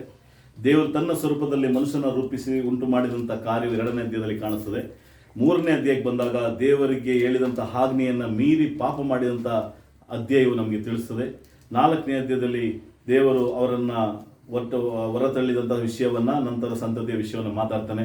ಈ ರೀತಿ ಬಂದಾಗ ನಂತರ ನೋವನ ಕಾಲ ಬಂದಾಗ, ಪಾಪವು ತುಂಬಿ ನೆರೆದಿರುವಂಥ ಸಂದರ್ಭ ಬಂದಾಗ ದೇವಕುಮಾರಿಯರು ಮನುಷ್ಯ ಪುರುಷರನ್ನ ಮದುವೆಯಾಗಿ ಈ ರೀತಿಯಾದ ಕಾರ್ಯಗಳು ಅಧ್ಯಾಯದಲ್ಲಿದೆ. ಬಂದಂಥ ಸಂದರ್ಭದಲ್ಲಿ ದೇವರು ನಿರ್ಧಾರ ಮಾಡ್ತಾನೆ, ಈ ಲೋಕವನ್ನು, ಈ ಜನಗಳನ್ನು ನಾನು ಜಲಪ್ರಳಯದಿಂದ ನಾಶ ಮಾಡಬೇಕು ಅಂತ ನಿರ್ಧಾರ ಮಾಡ್ತಾನೆ. ಅಲ್ಲಿ ಒಬ್ಬ ನೀತಿವಂತನು ಕಾಣಿಸ್ಕೊತಾನೆ, ಅವನೇ ನೋಹ. ಅವನ ಕುಟುಂಬವನ್ನು ದೇವರು ಆಶ್ರಯಿಸ್ತಾರೆ. ನಂತರ ಜಲಪ್ರಳಯದ ನಂತರ ನಡೆದಂಥ ಕಾರ್ಯದಿಂದ ನಾನು ಇವತ್ತು ನಿಮಗೆ ಪಾಠವನ್ನು ತೆಗೆದುಕೊಳ್ಳೋದಕ್ಕೆ ಇಷ್ಟಪಡ್ತೇನೆ. ಈಗ ಇಲ್ಲಿ ಹೇಳ್ತಿದ್ದಾನೆ 20ನೇ ವಾಕ್ಯದಲ್ಲಿ, ಆಗ ನೋಹನು ಯೆಹೋವನಿಗೋಸ್ಕರ ಯಜ್ಞವೇದಿಯನ್ನು ಮಾಡಿ ಅದರ ಮೇಲೆ ಶುದ್ಧವಾದಂಥ ಎಲ್ಲ ಪಶು ಪಕ್ಷಿ ಜಾತಿ ಉಳ್ಳಂಥ ಸರ್ವಾಂಗ ಹೋಮ ಮಾಡಿದನು. ಪ್ರಾರಂಭದಲ್ಲಿ ಇದೇ ಕಾರ್ಯವನ್ನ ಯಾರು ಮಾಡ್ತಾರೆ? ಬಲಿ ಕೊಡುವಂಥ ವಿಷಯದಲ್ಲಿ ಯಾರು ಮಾಡ್ತಾರೆ? ಅಣ್ಣ ತಮ್ಮರು ಇಬ್ಬರು ಮಾಡ್ತಾರೆ. ಕಾಯನ ಮತ್ತು ಆಬೇಲನ್ನು ಕೊಡ್ತಾರೆ. ಅಲ್ಲೂ ಸಹ ಆಬೇಲನ ಕಾಣಿಕೆಯನ್ನು ದೇವರು ಅಂಗೀಕಾರ ಮಾಡ್ತಾರೆ, ಕಾಯನ ಕಾಣಿಕೆಯನ್ನು ದೇವರು ಅಂಗೀಕಾರ ಮಾಡೋದಿಲ್ಲ. ನಮ್ಗೆ ಗೊತ್ತಿರುವಂಥ ವಿಷಯ. ಆ ಕಾಣಿಕೆ ಹೇಗಿತ್ತು, ಆಬೇಲನ ಕಾಣಿಕೆ, ಕಾಯನ ಕಾಣಿಕೆ ಹೇಗಿತ್ತು ಅನ್ನೋದು ಕಾಣಿಕೆ ಬಗ್ಗೆ ನಾವು ಮಾತಾಡಕ್ಕೆ ಬಂದಿಲ್ಲ. ಆದರೆ ಇಲ್ಲಿ ಹೇಳ್ತಿದ್ದಾನೆ, ಯಾರು ನೋವನ್ನು ಕೊಟ್ಟಂತ ಇದು ವರ್ಷಿಪ್, ಇದು ಆರಾಧನೆ, ಪಿತೃಗಳ ಆರಾಧನೆ. ಇಲ್ಲೇನಿದೆ ಅಂತ ಹೇಳ್ತಾನೆ ಅಂದ್ರೆ, ಶುದ್ಧವಾದಂತ ಎಲ್ಲಾ ಪಶು ಪಕ್ಷಿ ಜಾತಿ ಉಳ್ಳದ್ದು ಅಂತ ಹೇಳ್ತಾನೆ. ಅಂದ್ರೆ ಶುದ್ಧವಾದದ್ದು. ಕ್ರಿಸ್ತನ ಪ್ರಿಯರೇ, ದೇವರನ್ನ ಆರಾಧಿಸುವಂತ ಕಾರ್ಯವು ಮೊದಲು ಶುದ್ಧವಾಗಿರಬೇಕು. ಶುದ್ಧತೆ ಇಲ್ಲದೆ ಇರುವಂತಹ ಆರಾಧನೆಯು ಅದು ಅಂಗೀಕಾರಕ್ಕೆ ಒಳಪಡುವುದಿಲ್ಲ. ಇಲ್ಲಿ ದೇವರಿಗೆ ಕೊಡುವಂತ ಮೊದಲನೇ ಬಲಿ ಅಂದ್ರೆ ಜಲಪ್ರಳಯ ಆಗೋಯ್ತು. ಈ ಭೂಮಿಯಲ್ಲಿ ಬದುಕಿರೋರು 8 ಜನ, ಅದು ನೋವನ ಫ್ಯಾಮಿಲಿ. ಉಳಿದದ್ದು ಬರೀ ಪ್ರಾಣಿ ಪಕ್ಷಿಗಳೇ. ಇವರು ಹೊರಗಡೆ ಬರ್ತಾರೆ, ನಾವೇನು ಹೊರಗಡೆ ಬರ್ತಾರೆ. ಪ್ರಪಂಚವನ್ನ 2ನೇ ಬಾರಿ ನೋಡ್ತಿದ್ದಾರೆ, ಜಲಪ್ರಳಯದ ನಂತರ ನೋಡ್ತಾರೆ. ಇಳಿದ ತಕ್ಷಣ ದೇವರಿಗೆ ವರ್ಷಿಪ್ ಮಾಡೋಕ್ಕೋಸ್ಕರ, ದೇವರನ್ನು ಆರಾಧಿಸೋಕ್ಕೋಸ್ಕರ ಒಂದು ಯಜ್ಞ ವೇದಿಯನ್ನು ಕಟ್ತಾನೆ ನೋವ. ಮನೆಯ ಯಜಮಾನ ಕಟ್ತಾನೆ. ಕಟ್ಟಿದ ತಕ್ಷಣ ದೇವರಿಗೆ ಸಮರ್ಪಿಸಬೇಕಾದಂತ ಆ ಪಿತೃಗಳ ನಿಯಮದ ಆರಾಧನೆಯ ಪ್ರಕಾರ ಆತನು ಕೊಟ್ಟಂತದ್ದೇನೆಂದ್ರೆ ಶುದ್ಧವಾದದ್ದು ಅಂತ ಹೇಳ್ತಾನೆ. ಕ್ರಿಸ್ತನ ಪ್ರಿಯರೇ, ದೇವರ ಆರಾಧನೆಯ, ದೇವರಿಗೆ ಕೊಡುವಂತ ಯಜ್ಞ, ದೇವರಿಗೆ ಸಲ್ಲಿಸುವಂತ ಸಲ್ಲಿಕೆ ಶುದ್ಧವಾಗಿರಬೇಕು. ಇವತ್ತು ನಾವು ಆರಾಧನೆಗೋಸ್ಕರ ಬಂದಿದ್ದೇವೆ, ದೇವನ ಆರಾಧಿಸೋಕ್ಕೋಸ್ಕರ ಬಂದಿದ್ದೇವೆ. ಯೇಸು ಕ್ರಿಸ್ತನ ಮೇಜ್ ಎಂಬಂತ ಕರ್ತನ ಮೇಜಿನಲ್ಲಿ ಬಂದಿದ್ದೇವೆ. ಆ ಶುದ್ಧವಾದಂತ ಮೇಜಿಗೆ ಪಾಲ್ಗೊಳ್ಳೋದಕ್ಕೆ ಬಂದಂತ ನಾನು, ನನ್ನ ಆರಾಧನೆಗೆ ಸಲ್ಲಿಸುವಂತ ನನ್ನನ್ನು ಒಪ್ಪಿಸಿಕೊಳ್ಳೋದಕ್ಕೆ ಬಂದಂತ ನಾನು ಶುದ್ಧವಾಗಿದ್ದೇನಾ? ಪೌಲನು ರೋಮದವರಿಗೆ ಬರೆದ ಪತ್ರಿಕೆ 12ನೇ ಅಧ್ಯಾಯ 1 ಮತ್ತು 2ನೇ ವಾಕ್ಯ ಯಾರಾದ್ರೂ ಓದಿ. ಏನ್ ಹೇಳ್ತಾನೆ ಅಲ್ಲಿ ಪೌಲನು ರೋಮದವರಿಗೆ ಬರೆದ ಪತ್ರಿಕೆ 12ನೇ ಅಧ್ಯಾಯ. ಮತ್ತೆ ನಾನು ಇಲ್ಲಿ ಬರ್ತೇನೆ ಉದಾಹರಣೆಗೆ ಮಾತ್ರ, ಬೇಗ ಏನಾದ್ರು ಬೇಗ ಸಿಕ್ಕಿದ್ರೆ ಓದಿ. Romans 12 chapter 1-2. ಆದ್ದರಿಂದ ಸಹೋದರರೇ, ದೇವರ ಕನಿಕರವನ್ನು ನಿಮ್ಮ ನೆನಪಿಗೆ ತಂದು ನಿಮ್ಮನ್ನು ಬೇಡಿಕೊಳ್ಳುವುದೇನೆಂದರೆ, ನೀವು ನಿಮ್ಮ ದೇಹಗಳನ್ನು ದೇವರಿಗೆ ಮೀಸಲಾಗಿಯೂ ಮೆಚ್ಚುಗೆಯಾಗಿರುವ ಸಜೀವಯಜ್ಞವಾಗಿ ಅರ್ಪಿಸಿರಿ. ಇದೇ ನಿಮ್ಮ ವಿವೇಕಪೂರ್ವಕವಾದ ಆರಾಧನೆಯು. ಇಹಲೋಕದ ನಡವಳಿಕೆ. ಸಾಕು. ಇಲ್ಲಿ ಪೌಲನು ಕೊರಿಂಥ ಸಭೆಯವರಿಗೆ ಬರೆಯುವಂತ ಬರವಣಿಗೆಯಲ್ಲಿ ಹೇಳ್ತಾನೆ, ನಿಮ್ಮ ದೇಹಗಳು ದೇವರಿಗೆ ಏನಾಗಿರ್ಬೇಕು? ಮೀಸಲಾಗಿಯೂ ಮೆಚ್ಚುಗೆಯಾಗಿಯೂ ಇರುವ ಸಜೀವ ಯಜ್ಞವಾಗಿ ಅರ್ಪಿಸಿರಿ. ಯಾವ ರೀತಿಯಲ್ಲಿ ಇರಬೇಕು? ಇಲ್ಲಿ ಯಾವ ರೀತಿಯಲ್ಲಿ ನೋವ ಕೊಟ್ಟ? ದೇವರಿಗೆ ಯಜ್ಞವಾಗಿ ಏನನ್ನು ಕೊಟ್ಟ? ಯಾವ ರೀತಿಯಲ್ಲಿ ಕೊಟ್ಟ? ಶುದ್ಧವಾದ ಪಶು ಪಕ್ಷಿಗಳನ್ನ ಕೊಟ್ಟ. ಅದೇ ಒಂದು ಮಾತನ್ನ ಪೌಲನು ಇಲ್ಲಿ ಹೇಳ್ತಾನೆ, ನಿಮ್ಮ ದೇಹಗಳನ್ನ, ನನ್ನ ದೇಹವನ್ನ ದೇವರಿಗೆ ಮೀಸಲಾಗಿಟ್ಟು, ನಂತರ ದೇವರಿಗೆ ಮೆಚ್ಚುಗೆಯಾಗಿಟ್ಟು, ಇದನ್ನ ಹೇಗೆಂದ್ರೆ ಸಜೀವವಾಗಿ, ಸೆತ್ತಾಗಿಲ್ಲ, ಸಜೀವಕ್ಕೂ ಜೀವವಿಲ್ಲದಕ್ಕೂ ನಮ್ಗೆ ಗೊತ್ತಿದೆ, ಜೀವ ಉಳ್ಳ ಯಜ್ಞವಾಗಿ ಅರ್ಪಿಸಿರಿ. ನಾವು ಸೆತ್ತೋಗಿ ಆರಾಧನೆಯನ್ನು ಸಲ್ಲಿಸೋದು ದೇವರಿಗೆ ಆರಾಧನೆ ಆಗೋದಕ್ಕೆ ಸಾಧ್ಯ ಇಲ್ಲ. ನಿಮಗೆ ಗೊತ್ತಿರಬೇಕು, ಸಾವು ಅಂದ್ರೆ ನಮ್ಗೆ ಗೊತ್ತಿದೆ, ಮರಣ ಅಂದ್ರೆ ನಮ್ಗೆ ಗೊತ್ತಿದೆ. ಮರಣ ಅಂದ್ರೆ ಏನು? ದೇಹದಲ್ಲಿರುವಂಥ ಆತ್ಮವು ಬಿಟ್ಟು ಹೋಗೋದೇ ಮರಣ. ನಾವು ಅದನ್ನೇ ತಾನೇ ಮರಣ ಅಂತ ಹೇಳ್ತೀವಿ. ಒಬ್ರು ಸತ್ತೋಗಿದ್ದಾರೆ, ನಮ್ಗೆ ಯಾರಿಗೂ ಒಂದು ಫೋನ್ ಬರ್ತದೆ, ಇವ್ರು ಸತ್ತೋದ್ರು, ಡೆತ್ ಆಗೋದ್ರು. ಅದರ ಅರ್ಥ ಏನು? ಅವರು ಬದುಕಿನಲ್ಲಿದ್ದಂಥ ದೇಹದಲ್ಲಿದ್ದಂಥ ಅವರ ಆತ್ಮವನ್ನ ಬಿಟ್ಟು ಹೊರಗಡೆ ಹೋಗಿದೆ ಅನ್ನೋದಕ್ಕೆ ಸಾವಾಗಿದೆ. ನಂತರ ಬಾಡಿ ಏನು ಮಾಡೋದಕ್ಕೆ ಏನಿಲ್ಲ. ಯಾವ ಅಕ್ಷರದಲ್ಲಿ ಮಾಡ್ತದ? ನಾವಾಗಿ ಅದ್ರ ಸ್ನಾನ ಮಾಡಿಸ್ಬೇಕು, ನಾವಾಗಿ ತಗೊಂಡೋಗಿ ಹೊತ್ಕೊಂಡೋಗಿ ಏನು ಮಾಡಬೇಕು? ದಫನ್ ಮಾಡಬೇಕು. ಇದೆ. ಆದರೆ ದೇವರ ದೃಷ್ಟಿಯಲ್ಲಿ ಆದಾಮ ಅವಳಿಗೆ ಹೇಳಿದಂಥ ಮಾತಂದ್ರೆ, ಈ ಹಣ್ಣನ್ನ ತಿಂದ್ರೆ ನೀವು ಸತ್ತೋಗ್ತೀರಿ ಅಂತ ಹೇಳ್ತಾನೆ. ತಿಂದ ತಕ್ಷಣ ಅವ್ರು ಸಾಯಲಿಲ್ಲ, ಆದ್ರೆ ದೇವರ ದೃಷ್ಟಿಯಲ್ಲಿ ಏನಾಗಿದ್ದಾರೆ? ಅವರು ಪಾಪದ ನಿಮಿತ್ತವಾಗಿ ಸತ್ತದ್ದಾಗಿದ್ದಾರೆ. ಹಂಗಾದ್ರೆ ಅವರು ಮಾಡುವಂತ ಆರಾಧನೆ ಏನಾಗಿರ್ತದೆ? ಸಜೀವವಾದಂತ ಯಜ್ಞವಾಗಿರ್ತದ, ಜೀವವಿಲ್ಲದ ಯಜ್ಞವಾಗಿರ್ತದ. ಹಂಗಾದ್ರೆ ಇವತ್ತು ಹೊಸ ಒಡಂಬಡಿಕೆಯಲ್ಲಿ ಬದುಕಿರುವಂತ ನಾನು, ದೇವರ ಆಲಯಕ್ಕೆ ಇವತ್ತು ಬಂದಿರುವಂತ ನಾನು, ಈ ಒಂದು ತಿಂಗಳ ಈ ಒಂದು ದಿನದಲ್ಲಿ ಬಂದಿರುವಂತ ನಾನು ಸಜೀವವಾಗಿ ಬಂದಿದ್ದೇನಾ, ಅಲ್ಲ ನಾನು ಜೀವವಿಲ್ಲದವಾಗಿ ಬಂದಿದ್ದೇನೆ ಅಂತ ನಮ್ಮನ್ನು ಪರಿಸಿಕೊಳ್ಳೋ ಪ್ರಿಯರೇ. ಮೊದಲನೇ ಆರಾಧನೆಯ ಕ್ರಮದಲ್ಲಿ, ಬಲಿ ಕೊಡುವಂತ ಕ್ರಮದಲ್ಲಿ ನೋವನ್ನು ಕೊಟ್ಟಂತ ವಿಷಯವೇನೆಂದ್ರೆ ಕ್ರಿಸ್ತನ ಪ್ರಿಯರೇ, ಶುದ್ಧವಾಗಿತ್ತು. ನನ್ನ ದೇಹ ಶುದ್ಧ ಅಲ್ಲ, ಆತ್ಮ ಶುದ್ಧದ ಬಗ್ಗೆ ನಾನು ಮಾತಾಡ್ತಿದ್ದೇನೆ. ನನ್ನ ಆತ್ಮ ಶುದ್ಧವಾಗಿದ್ರೆ ಮಾತ್ರ ನನ್ನ ಅಂಗೀಕಾರ ಆಗುತ್ತೆ. ಎಲ್ಲವೂ ಸಹ ದೇವರಿಗೆ ಪ್ರಿಯವಾಗಿದೆ ಅನ್ನೋದು ನನ್ನ ಭಾವನೆ ಆದ್ರೆ ಅದು ನನಗೆ ಮಾತ್ರ. ದೇವರಿಗೆ ಇದೇ ಇಷ್ಟವಾಗುತ್ತೆ ಅಂದ್ರೆ ದೇವರಿಗೆ ಮಾತ್ರ. ದೇವರು ಇದನ್ನು ಒಪ್ಕೋತಾನೆ, ದೇವರು ಅದನ್ನು ಒಪ್ಕೋತಾನೆ ಅನ್ನೋದು ನನ್ನ ಆಲೋಚನೆ ಅಷ್ಟೇ. ಆದ್ರೆ ನನ್ನ ಆಲೋಚನೆ ಪ್ರಕಾರ ದೇವರಿಲ್ಲ ಪ್ರಿಯರೇ. ದೇವರ ಆಲೋಚನೆ ಪ್ರಕಾರ ನಾವು ಬದುಕಬೇಕಾಗಿದೆ. ಇಲ್ಲಿ ಹೇಳ್ತಾನೆ, ದೇವರಿಗೆ ಕೊಟ್ಟಂತ ಆರಾಧನೆಯ ಕ್ರಮದಲ್ಲಿ ಶುದ್ಧವಾಗಿತ್ತು. ಆದಿಕಾಂಡ 12ನೇ ಅಧ್ಯಾಯ 7 ಮತ್ತು 8ನೇ ವಾಕ್ಯದಲ್ಲಿ ಸೊಪ್ರಿಯ. ಅಲ್ಲಿ ಯೆಹೋವನು ಅಬ್ರಾಮನಿಗೆ ದರ್ಶನ ಕೊಟ್ಟು, ನಾನು ಈ ದೇಶವನ್ನು ನಿನ್ನ ಸಂತತಿಗಳಿಗೆ ಕೊಡುವೆನು ಅಂದನು. ತನಗೆ ದರ್ಶನ ಕೊಟ್ಟು ಯೆಹೋವನಿಗೆ ಅಬ್ರಾಮನು ಯಜ್ಞವೇದಿಯನ್ನು ಕಟ್ಟಿಸಿದನು. ಅವನು ಅಲ್ಲಿಂದ ಹೊರಟು ಬೇತೇಲಿಗೆ ಮೂಡಲಿರುವ ಗುಡ್ಡಕ್ಕೆ ಬಂದು ತನ್ನ ಗುಡಾರವನ್ನು ಹಾಕಿ ಸೇರಿಕೊಂಡನು. ಪಶ್ಚಿಮಕ್ಕೆ ಬೇತೇಲು, ಪೂರ್ವಕ್ಕೆ ಆಯಿ ಎಂಬ ಊರು ಇದ್ದವು. ಅಲ್ಲಿಯೂ ಯೆಹೋವನಿಗೋಸ್ಕರ ಯಜ್ಞವೇದಿಯನ್ನು ಕಟ್ಟಿಸಿ ಆತನ ಹೆಸರನ್ನು ಹೇಳಿಕೊಂಡು ಆರಾಧಿಸಿದನು. ಯಜ್ಞವೇದಿಯಲ್ಲಿ ಕೊಡುವಂತ ಬಲಿಯನ್ನ ಏನಂತ ಹೇಳಲ್ಪಡ್ತದೆ ಇಲ್ಲಿ ವಾಕ್ಯ? ಆರಾಧಿಸುವುದು. ಕೆಳಗಡೆ ಇದೆಯಾ?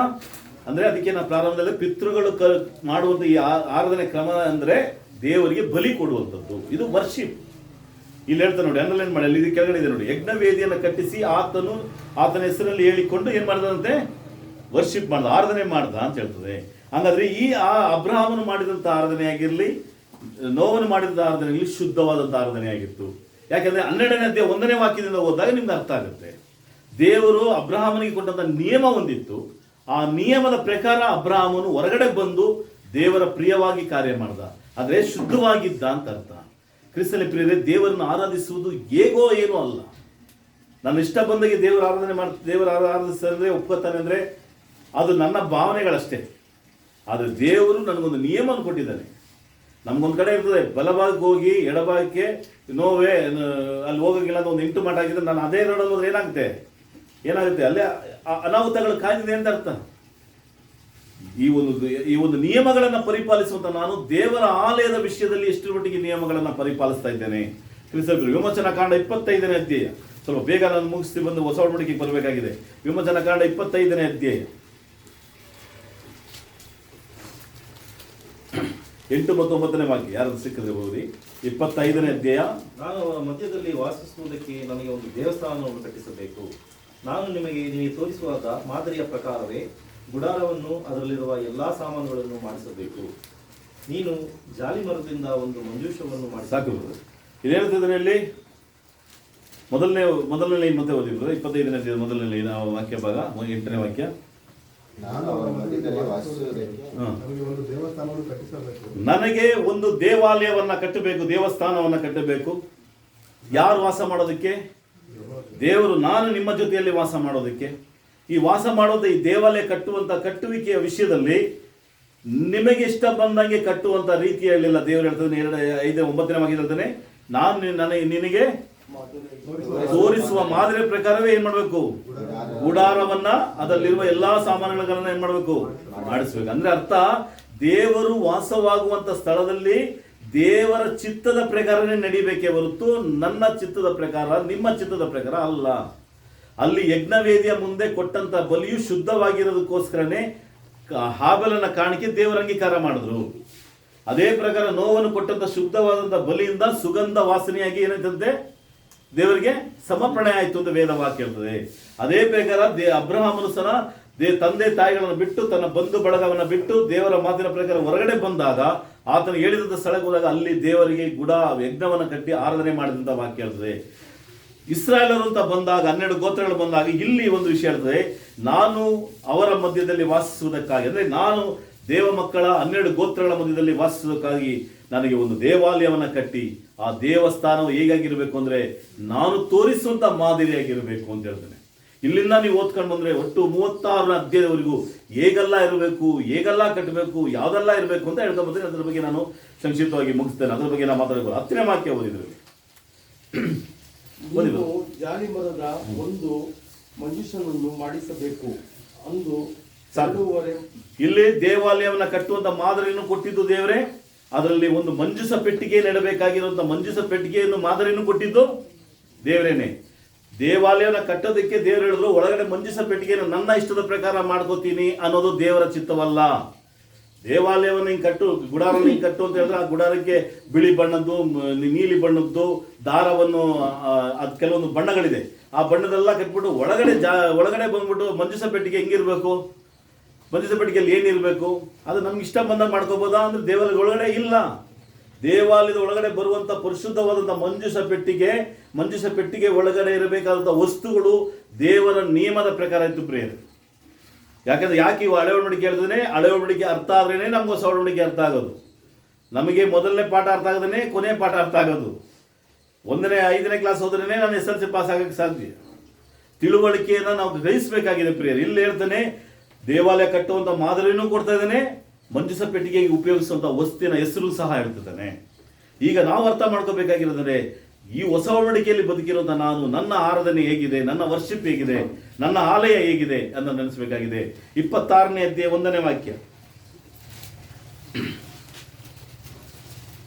ನನ್ನ ನಿವಾಸಕ್ಕಾಗಿ ಒಂದು ಗುಡಾರವನ್ನು ಮತ್ತು ತಾನು ಬಟ್ಟೆಗಳಿಂದ ಮಾಡಿಸಲು ಓದಿ. ಅವು ಹೊಸದ ನಾರಿನ ಬಟ್ಟೆಗಳಾಗಿರಬೇಕು. ಅವುಗಳಲ್ಲಿ ನೀಲಿ, ಧೂಮ್ರ, ರಕ್ತವರ್ಣಗಳ ದಾರದಿಂದ ಕಿರುಬಿಗಳನ್ನು ಚಮತ್ಕಾರವಾಗಿ ಕಸೂತಿ ಹಾಕಿಸಬೇಕು. ಸಾಕು. ಯಾಕಿದನ್ನೇ ಓದಿಸ್ತಾ ಇದ್ದೀನಿ ಅಂದ್ರೆ, ಮೊದಲನೇ ಲೈನ್ ಹೇಳಿದ್ರೆ ನನ್ನ ನಿವಾಸಕ್ಕಾಗಿ ಒಂದು ಗುಡಾರವನ್ನು. ಯಾರ ನಿವಾಸಕ್ಕಾಗಿ? ದೇವಾಲಯವು ದೇವರಿಗೆ ಸಂಬಂಧಪಟ್ಟಿದ್ದು ಪ್ರಿಯರೇ. Church is the only god. ತಂದೆಯಾದ ದೇವರಿಗೆ ಮೀಸಲಾತಿ ಅದು. ಈ ದೇವಾಲಯವು ನನಗೆ ಸ್ವಂತಕ್ಕಲ್ಲ, ನನ್ನ ಸ್ವಂತಕ್ಕೆ ನಾನು ಹೇಗೆ ಬೇಕಾದರೂ ಬದುಕ್ಬೋದು, ಅದು ನನ್ನ ಇಷ್ಟವಾದ ಜೀವಿತ. ದೇವಾಲಯ ಅಂತ ಬಂದಾಗ, ವರ್ಷಿಪ್ ಅಂತ ಬಂದಾಗ, ದೇವರನ್ನು ಆರಾಧಿಸುವಂಥ ಕ್ರಮ ಬಂದಾಗ ನನ್ನ ಸ್ವಂತ ಆಲೋಚನೆ ಯಾವ ಕಾರಣಕ್ಕೂ ಒಳಗಡೆ ತರಬಾರ್ದು. ಇವತ್ತು ಅನೇಕ ಸಭೆಗಳಿದೆ, ಅನೇಕ ರೀತಿಯಾದ ಉಪದೇಶಗಳಿದೆ, ಅನೇಕ ರೀತಿಯಾದ ವಾರ್ಧನೀಯ ಸಿಸ್ಟಮೆಟಿಕ್ ಇದೆ. ಇದು ದೇವರ ವಾಕ್ಯಕ್ಕೆ ಅನುಗುಣವಾಗಿದೆಯಾ ಅಂತ ಪರಿಶೋಧನೆ ನೋಡಿಸುವಂಥ ಹಂಗಲ್ಲಿ ನಾವಿದ್ದೇವೆ ಇವತ್ತು. ಅವರು ಉಪಯೋಗಿಸುವಂಥ ವಾದ್ಯಗಳಿರ್ಬೋದು, ಅವ್ರು ಮಾಡುವಂಥ ವರ್ಷಿಪ್ ಇರ್ಬೋದು, ಅವ್ರು ಆಡುವಂಥ ಹಾಡುಗಳಿರ್ಬೋದು, ಅವರು ಸ್ತುತಿಸುವಂಥ ಸ್ತುತಿಗಳಿರ್ಬೋದು, ಅವ್ರು ಹೇಳುವಂಥ ಉಪದೇಶಗಳಿರ್ಬೋದು, ಎಲ್ಲವೂ ದೇವರ ವಾಕ್ಯಕ್ಕೆ ಅನುಗುಣವಾಗಿದೆಯಾ ಅಂತ ನೋಡುವಾಗ ಖಂಡಿತವಾಗಿಯೂ ದೇವರ ವಾಕ್ಯಕ್ಕೆ ತದ್ದು ವಿರೋಧ. ಏನಕ್ಕೆ ತಮ್ಮ ಆಲೋಚನೆಗಳನ್ನು ಅದರ ಒಳಗಡೆ ಸೇರಿಸಲ್ಪಟ್ಟಿದ್ದಾರೆ. ಇಲ್ಲಿ ಹೇಳ್ತಾನೆ ನನ್ನ ನಿವಾಸಕ್ಕಾಗಿ ಒಂದು ಗುಡಾರವನ್ನ ಮತ್ತು ತಾನು ಬಟ್ಟೆಗಳಲ್ಲಿ ಮಾಡಿಸಬೇಕು. ಅದೇ ಬಟ್ಟೆ ನಾನು ಹೇಳ್ದಲ್ಲ ನಿಮಗೆ. ಅದೇ ಈ ಬಟ್ಟೆಗಳಲ್ಲಿ ಒಂದೆರಡು ಬಣ್ಣ ಹೇಳ್ತಾರೆ ನೋಡಿ. ಇಲ್ಲಿ ಏನಿದೆ? ನೀಲಿ, ಧೂಮ್ರ, ರಕ್ತವರ್ಣ ಅಂತ ಇದೆ. ಒಂದು ವೇಳೆ ನೀಲಿ ಧೂಮ್ರದ ಬದಲು ಕೆಂಪು ಧೂಮ್ರ ಇಟ್ರೆ, ನಾನು ಸುಮ್ಮನೆ ಒಂದು ಉದಾಹರಣೆ ಕೇಳ್ತದೆ, ಬೇರೆ ಏನೋ ಇಟ್ರೆ, ಗುಡಾರಕ್ಕೆ ಮಂಜೂಷಕ್ಕೆ ಜಾಲಿ ಮರದ ಬದಲು ಬೇರೆ ಗೊಬ್ಬಳಿ ಮರವನ್ನು ತಂದಿಟ್ರೆ, ಕ್ರಿಸ್ತನ ಪ್ರಿಯರೇ, ದೇವರು ಅದು ನಿರಾಕರಿಸಲ್ಪಡ್ತದೆ. ದೇವರು ಆ ಆರಾಧನೆ ಆಗಲಿ ಆ ದೇವಾಲಯವನ್ನು ಸಂಗೀಕಾರ ಮಾಡೋದಿಲ್ಲ. ಆ ರೀತಿಯಲ್ಲಿ ನಾವು ಸಹ ಇವತ್ತಿನ ಆಲೋಚನೆಯಲ್ಲಿ ನಾವು ಇರಬೇಕಾಗಿದೆ. ನಾವು ಸತ್ಯವೇದ ನಾವು ಇನ್ನು ಸ್ವಲ್ಪ ಮುಂದೆ ಹೋಗುವ, ರಾಜರ ಕಾಲಕ್ಕೆ ಹೋಗುವ 1 ಸಾಮುವೇಲ, ತುಂಬ ವಿಷಯಗಳಿದೆ. ಒಂದೊಂದು ವಿಷಯ ಹೇಳೋದಕ್ಕೆ ಒಂದೊಂದು ಕ್ಲಾಸ್ ಬೇಕಾಗುತ್ತೆ. ಬೇಗ ನಾನು ಮುಗಿಸ್ತೇನೆ. 1 ಸಾಮುವೇಲ 5ನೇ ಅಧ್ಯಾಯಕ್ಕೆ ಸಾಗುವ.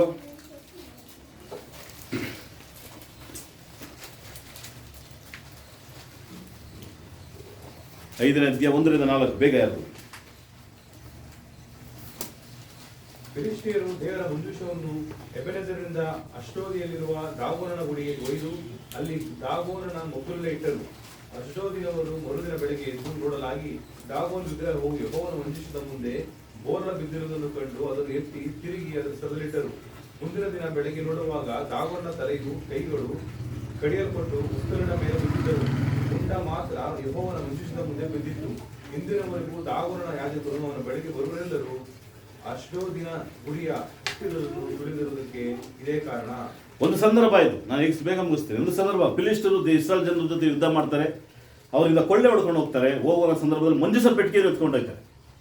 ಇನ್ನು ಗುಡಾರದಲ್ಲೇ ಇತ್ತು. ಯಾವುದರಲ್ಲಿತ್ತು? ಮಂಜೂಷ ಪೆಟ್ಟಿಗೆ ಗುಡಾರದಲ್ಲಿ ಮಾತ್ರ ಇತ್ತು. ಇನ್ನು ದೇವಾಲಯವನ್ನು ಕಟ್ಟೋದಕ್ಕಿಂತ ಮುಂಚೆ, ದಾವೀದನು ಕಟ್ಟೋದ ಆಲೋಚನೆಗೆ ಮುಂಚೆ ಗುಡಾರದಲ್ಲೇ ಮಂಜೂಷ ಪೆಟ್ಟಿಗೆ ಇತ್ತು. ಅದನ್ನ ಎತ್ಕೊಂಡು ಹೋದಾಗ ಅವ್ರು ಎತ್ಕೊಂಡು ಹೋಗೋದು ಸರ್ವಸಾಧಾರಣವಾಗಿ ಅವ್ರು ಎತ್ಕೊಂಡು ಹೋಗ್ತಾರೆ. ಎತ್ಕೊಂಡು ಹೋಗ್ಬಿಟ್ಟು ಅದು ಅವರಿಗೆ ದೇವಾಲಯಕ್ಕೆ ಸಂಬಂಧಪಟ್ಟದ್ದಾಗಿರೋದ್ರಿಂದ ಇವ್ರು ದಾಗೋನೆ ಮತ್ತು ಇವ್ರು ದೇವಾಲಯದ ವಿಗ್ರಹದ ಮುಂದೆ ಅದನ್ನ ಇಟ್ಬಿಡ್ತಾರೆ. ಇಟ್ಬಿಟ್ಟು ಹೊಂಡೋಗ್ತಾರೆ, ಇವ್ರ ಪಾಟಿಗೆ ಇವ್ರು ಹೋಗ್ತಾರೆ. ಬೆಳಗ್ಗೆ ನೋಡಿದ್ರೆ ಏನಾಗಿರ್ತದೆ ವಿಗ್ರಹ, ಆ ದೊಡ್ಡ ವಿಗ್ರಹ, ಅದು ಸಾಧಾರಣವಾಗಿ ದೊಡ್ಡ ವಿಗ್ರಹ ಅಂದರೆ ಹಾಗೆ ಕೆಳಗಡೆ ಬಿದ್ದಿರ್ತದೆ. ಇವ್ರು ಏನು ಹೇಳಿದ್ರೆ ಸಾಧಾರಣವಾಗಿ ಬಿದ್ದಿರ್ಬೇಕಂತೇಳಿ ಮತ್ತೆ ಏನು ಮಾಡ್ತಾರೆ, ಅದನ್ನು ನಿಲ್ಲಿಸ್ಬಿಟ್ಟು ಇವರ ಕೆಲಸ ಫಿಲಿಸ್ಟು ತಮ್ಮ ಕೆಲಸಗಳು ಮಾಡ್ತಿದ್ದಾರೆ. ಮಾರನೇ ದಿವಸ ಏನಾಗುತ್ತೆ, ಮಾರನೇ ದಿವಸ ಬಂದು ನೋಡಿದ್ರೆ ವಿಗ್ರಹದ ಏನಾಗುತ್ತೆ, ತಲೆ ಕತ್ತರಿಸಲ್ಪಡುತ್ತೆ. ನೋಡಿ, ಗಮನ ಇಟ್ಟು ನೋಡಿ, ವಾಕ್ಯ ಯಾಕೆ ತೆಗೆದುಕೊಂಡಿದ್ದೀನಿ ಅಂದ್ರೆ, ದೇವರ ಮಂಜೂಷವನ್ನ, ದೇವರ ಪರಿಶುದ್ಧವಾದಂಥ ದೇವರ ಒಡಂಬಡಿಕೆ ಮಾಡಿಕೊಂಡಂಥ ವಸ್ತುಗಳು ಇರುವಂಥ ಸ್ಥಳದನ್ನ ಸಾಧಾರಣವಾಗಿ ಬಳಸೋದಕ್ಕೆ ಯಾರಿಗೂ ಸಾಧ್ಯವಿಲ್ಲ. ಇವರು ತಗೊಂಡೋದ್ರು, ಯುದ್ಧದಿಂದ ತಗೊಂಡೋದ್ರು, ಗೆದ್ರು, ಫಿಲಿಸ್ಟರು ತಗೊಂಡೋದ್ರು. ಅವ್ರು ಏನು ಮಾಡ್ತಾರೆ, ಇದು ಅವ್ರ ದೇವರು, ಇವರು ಅವ್ರು ವರ್ಷಿಪ್ ಮಾಡೋದ ದೇವರು, ಇದು ನಮ್ಮ ದೇವರು ಅಂತೇಳಿ ಇವರು ಪೂಜಿಸುವಂಥ ದೇವಾಲಯದಲ್ಲಿ ಅದನ್ನು ತಗೊಂಡೋಗಿದ್ದಾಗ ಆ ವಿಗ್ರಹದ ತಲೆ ಕತ್ತರಿಸಲ್ಪಟ್ಟು ಆ ಮಂಜೂಷ ಪೆಟ್ಟಿಗೆಯ ಬಳಿಯಲ್ಲಿ ಬಿದ್ದಿತ್ತು ಅಂತ ಹೇಳಿದ್ರೆ ನೋಡಿ. 5ನೇ ವಾಕ್ಯ ಓದಿ. ಇಂದಿನವರೆಗೂ ದಾಗೋರನ ಸರಿ, 4ನೇ ವಾಕ್ಯ ಓದಿ ಬ್ರದರ್. ಮುಂದಿನ ದಿನ ಬೆಳಗ್ಗೆ ನೋಡುವಾಗ ದಾಗೋರನ ತಲೆಯು ಕೈಗಳು ಕಡಿಯಲ್ಪಟ್ಟು ವಸ್ತುವಿನ ಮೇಲೆ ಬಿದ್ದಿದ್ದವು. ಮುಂಡ ಮಾತ್ರ ಯೆಹೋವನ ಮಂಜೂಷದ ಮುಂದೆ ಬಿದ್ದಿತ್ತು. ನೋಡಿದ್ರೆ ಯಾರು ಕಡ್ದಿದ್ದು? ಕೈಗಳನ್ನ ಕಡ್ದವ್ರು ಯಾರು? ತಲೆನ ಕಡ್ದವ್ರು ಯಾರು? ದೇವರ ಪ್ರಸನ್ನತೆಯಲ್ಲಿ, ದೇವರ ಪ್ರಸನ್ನತೆ ಇರೋದು. ಈ ಮಂಜೂಷ ಪೆಟ್ಟಿಗೆಯನ್ನ ತಗೊಂಡೋಗಿ, ಪೆಟ್ಟಿಗೆ ಏನಿದೆ ಆ ದೊಡ್ಡ ವಿಗ್ರಹವನ್ನ ಕಟ್ಟೋದಕ್ಕೆ, ಅದನ್ನ ಮಾಡೋದಕ್ಕೆ ಎಷ್ಟೋ ದಿನಗಳಾಗಿರ್ತದೆ. ಆ ದೊಡ್ಡ ವಿಗ್ರಹ, ದಾಗೋನ್ ವಿಗ್ರಹದ 2 ಕೈಗಳು ಕತ್ತರಿಸಲ್ಪಟ್ಟಿದೆ. ಮಂಜೂಷ ಪೆಟ್ಟಿಗೆ ಇರುವಂತಹ ಸ್ಥಳದಲ್ಲಿ ಆ ವಿಗ್ರಹದ ತಲೆ ಹೋಗಿ ರುಂಡ ಹೋಗಿ ಅಲ್ಲಿ ಬಿದ್ದಿದೆ ಅಂದ್ರೆ ಯಾರು ಈ ಕಾರ್ಯನ ಮಾಡೋದು? ದೇವರು ಮಾಡಿದ್ದು. ಹಂಗಾದ್ರೆ ಸ್ವಲ್ಪ ಯೋಚನೆ ಮಾಡಿ, ದೇವರ ಆಲಯದಲ್ಲಿ ಇರಬೇಕಾದ ಈ ಮಂಜೂಷ ಪೆಟ್ಟಿಗೆ ಹೊರ ಭಾಗಕ್ಕೆ ಬಂದಾಗ, ಬೇರೆ ಸ್ಥಳಕ್ಕೆ ಬಂದಾಗ ದೇವರು ತೆಗೆದುಕೊಳ್ಳುವಂಥ ನಿಯಮಗಳೇನು ಅಂತ ನಾವು ಅರ್ಥ ಮಾಡ್ಕೋಬೇಕಾಗಿದೆ. ಏನೋ ವರ್ಷಿಪ್ ಅಲ್ಲ, ಸಾಧಾರಣವಾದಂಥ ವರ್ಷಿಪ್ ಅಲ್ಲ. ಇನ್ನೊಂದು ಸಂದರ್ಭ ನಡೀತದೆ, ಇದೇ ಸತ್ಯವಾದ ಸ್ವಲ್ಪ ತಿಳಿಸ್ಕೊಳ್ಳಿ. 1 ಅರಸು 6ನೇ ಅಧ್ಯಾಯ. ದೇವರ ವಾಕ್ಯವನ್ನು ಗಮನ ಇಟ್ಟು ನಾವು ನೋಡಬೇಕಾಗಿದೆ ಪ್ರಿಯರೇ. 1 ಅರಸುಗಳು 6ನೇ ಅಧ್ಯಾಯಕ್ಕೆ ತಿಳಿಸ್ಕೊಳ್ಳಿ ನಿಮ್ಮ ಸತ್ಯವೇದವನ್ನ.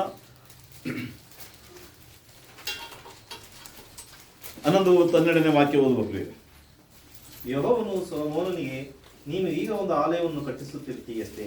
ನೀನು ನನ್ನ ನಿಯಮ ವಿಧಿಗಳನ್ನು ಅನುಸರಿಸಿ ನನ್ನ ಆಜ್ಞೆಗಳನ್ನು ಕೈಗೊಂಡು ನಡೆಯುವುದಾದರೆ ನಾನು ನಿನ್ನನ್ನು ಕುರಿತು ನಿನ್ನ ತಂದೆಯಾದ ದಾವೀದನಿಗೆ ಮಾಡಿದ ವಾಗ್ದಾನವನ್ನು ನೆರವೇರಿಸುವೆನು. ಈ 6ನೇ ಅಧ್ಯಾಯದಲ್ಲಿ ದೇವಾಲಯವನ್ನು ಕಟ್ಟುವಂಥ ವಿಷಯ ಬರ್ತದೆ. ನಾನು ಇನ್ನೊಂದು ವಾಕ್ಯ ಹೇಳೋದು ಕೂಡ 5ನೇ ಅಧ್ಯಾಯ 6 ಮತ್ತು 7ನೇ ವಾಕ್ಯದಲ್ಲಿ ಈಗ ಹಿಂದೆ ಬಂದಿರ್ತದೆ. ಸಾಮುವೇಲನಲ್ಲಿ ಇನ್ನೊಂದು ಕಡೆ ನಿಂತಿರ್ತದೆ. ಒಂದು ಏನಾಗುತ್ತೆ, ವಿಗ್ರಹದ ಕಾಲುಗಳು ಏನಾಗುತ್ತೆ, ಕೈಗಳು ಮುರಿದಲ್ಪಡ್ತದೆ, ಕಾಲುಗಳು ಏನಾಗುತ್ತೆ, ತಲೆ ಏನಾಗುತ್ತೆ, ರುಂಡ ಮುಚ್ಚೋಗುತ್ತೆ. 6 ಮತ್ತು 7ನೇ ವಾಕ್ಯ ಓದಿ, ಅದರಲ್ಲೇ ಅದನ್ನ ಹೇಳಿ ನಾನು ಇಲ್ಲಿ ಬರ್ತೀನಿ. 6ನೇ ಅಧ್ಯಾಯ ಯಾರೋ ಓದಿ ಅದನ್ನು. ಯೆಹೋವನ ಹಸ್ತವು ಅಷ್ಡೋದಿನವರೆಗೂ ಬಾಧಕವಾಗಿತ್ತು. ಆತನು ಆ ನಗರದಲ್ಲಿಯೂ ಅದರ ಗ್ರಾಮಗಳಲ್ಲಿಯೂ ಗಡ್ಡೆ ರೋಗವನ್ನು ಬರಮಾಡಿ ಅವುಗಳನ್ನು ಹಾಳು ಮಾಡಿದನು. ಅಷ್ಡೋದಿನ ಜನರು ಅದನ್ನು ನೋಡಿ, ಇಸ್ರಾಯೇಲ್ ದೇವರ ಮಂಜೂಷವನ್ನು ಮೃಗಬಾರದು, ಆತನ ಹಸ್ತವು ನಮಗೂ ನಮ್ಮ ದೇವರಾದ ದಾಗೋನನಿಗೂ ಬಾಧಕವಾಗಿದೆ ಎಂದು ಹೇಳಿ ಫಿಲಿಷ್ಟಿಯ ಪ್ರಭುಗಳೆಲ್ಲ. ಸಾಕು, ಮುಂದೆ ಓದು. ಇಲ್ಲೇನು ನಡೀತಿದೆ? ಫಸ್ಟ್ ಏನ್ ನಡೀತು? ವಿಗ್ರಹದ ಕೈಗಳು, ಕಾಲುಗಳು, ಕೈಗಳು ಕತ್ತರಿಸಲ್ಪಡ್ತು, ತಲೆ ಕತ್ತರಿಸಲ್ಪಡ್ತು. 2ನೇ ಏನಾಯ್ತು? ಯಾರಿಗೆ? ಫಿಲಿಸ್ಟರಿಗೆ. ಯಾರು ಅದನ್ನ ತಗೊಂಡ್ಕೊಂಡು ಹೋದರೋ, ಯಾರು ಅದನ್ನ ಅಲ್ಲಿಂದ ಹೊತ್ಕೊಂಡೋದ್ರೋ, ಆ ಒಂದು ಪಟ್ಟಣದಲ್ಲಿ ಆ ಜನಗಳಿಗೆ ಏನಾಯ್ತು? ಗೆಡ್ಡೆ ರೋಗ ಬಂತು ಅಂತ ವೇದವಾಕ್ಯ ಹೇಳ್ತದೆ. ಅಂದ್ರೆ ದೇವರು ಮನುಷ್ಯನನ್ನು ಸಹ ದಂಡಿಸ್ತಾ ಅಂತ ಹೇಳ್ತದೆ. ಅಷ್ಟ ಅದೊಂದು ವಿಗ್ರಹದಲ್ಲಿ ಮಾತ್ರ ಪಾಠ ಹೇಳಲಿಲ್ಲ, ದೇಹದಲ್ಲಿಯೂ ಸಹ ಪಾಠ ಹೇಳಿದ್ರು ಅಂತ ಹೇಳ್ತದೆ. ಕ್ರಿಸ್ತಲ್ಲಿ ಪ್ರಿಯರೇ, ಅವಾಗ ಅವ್ರಿಗೆ ಅರ್ಥ ಆಗುತ್ತೆ ಈ ಮಂಜೂಷ ಪೆಟ್ಟಿಗೆ ನಮ್ಮ ಹತ್ರ ಇದ್ದರೆ ತುಂಬಾ ಡೇಂಜರ್ ಅಂತೇಳಿ.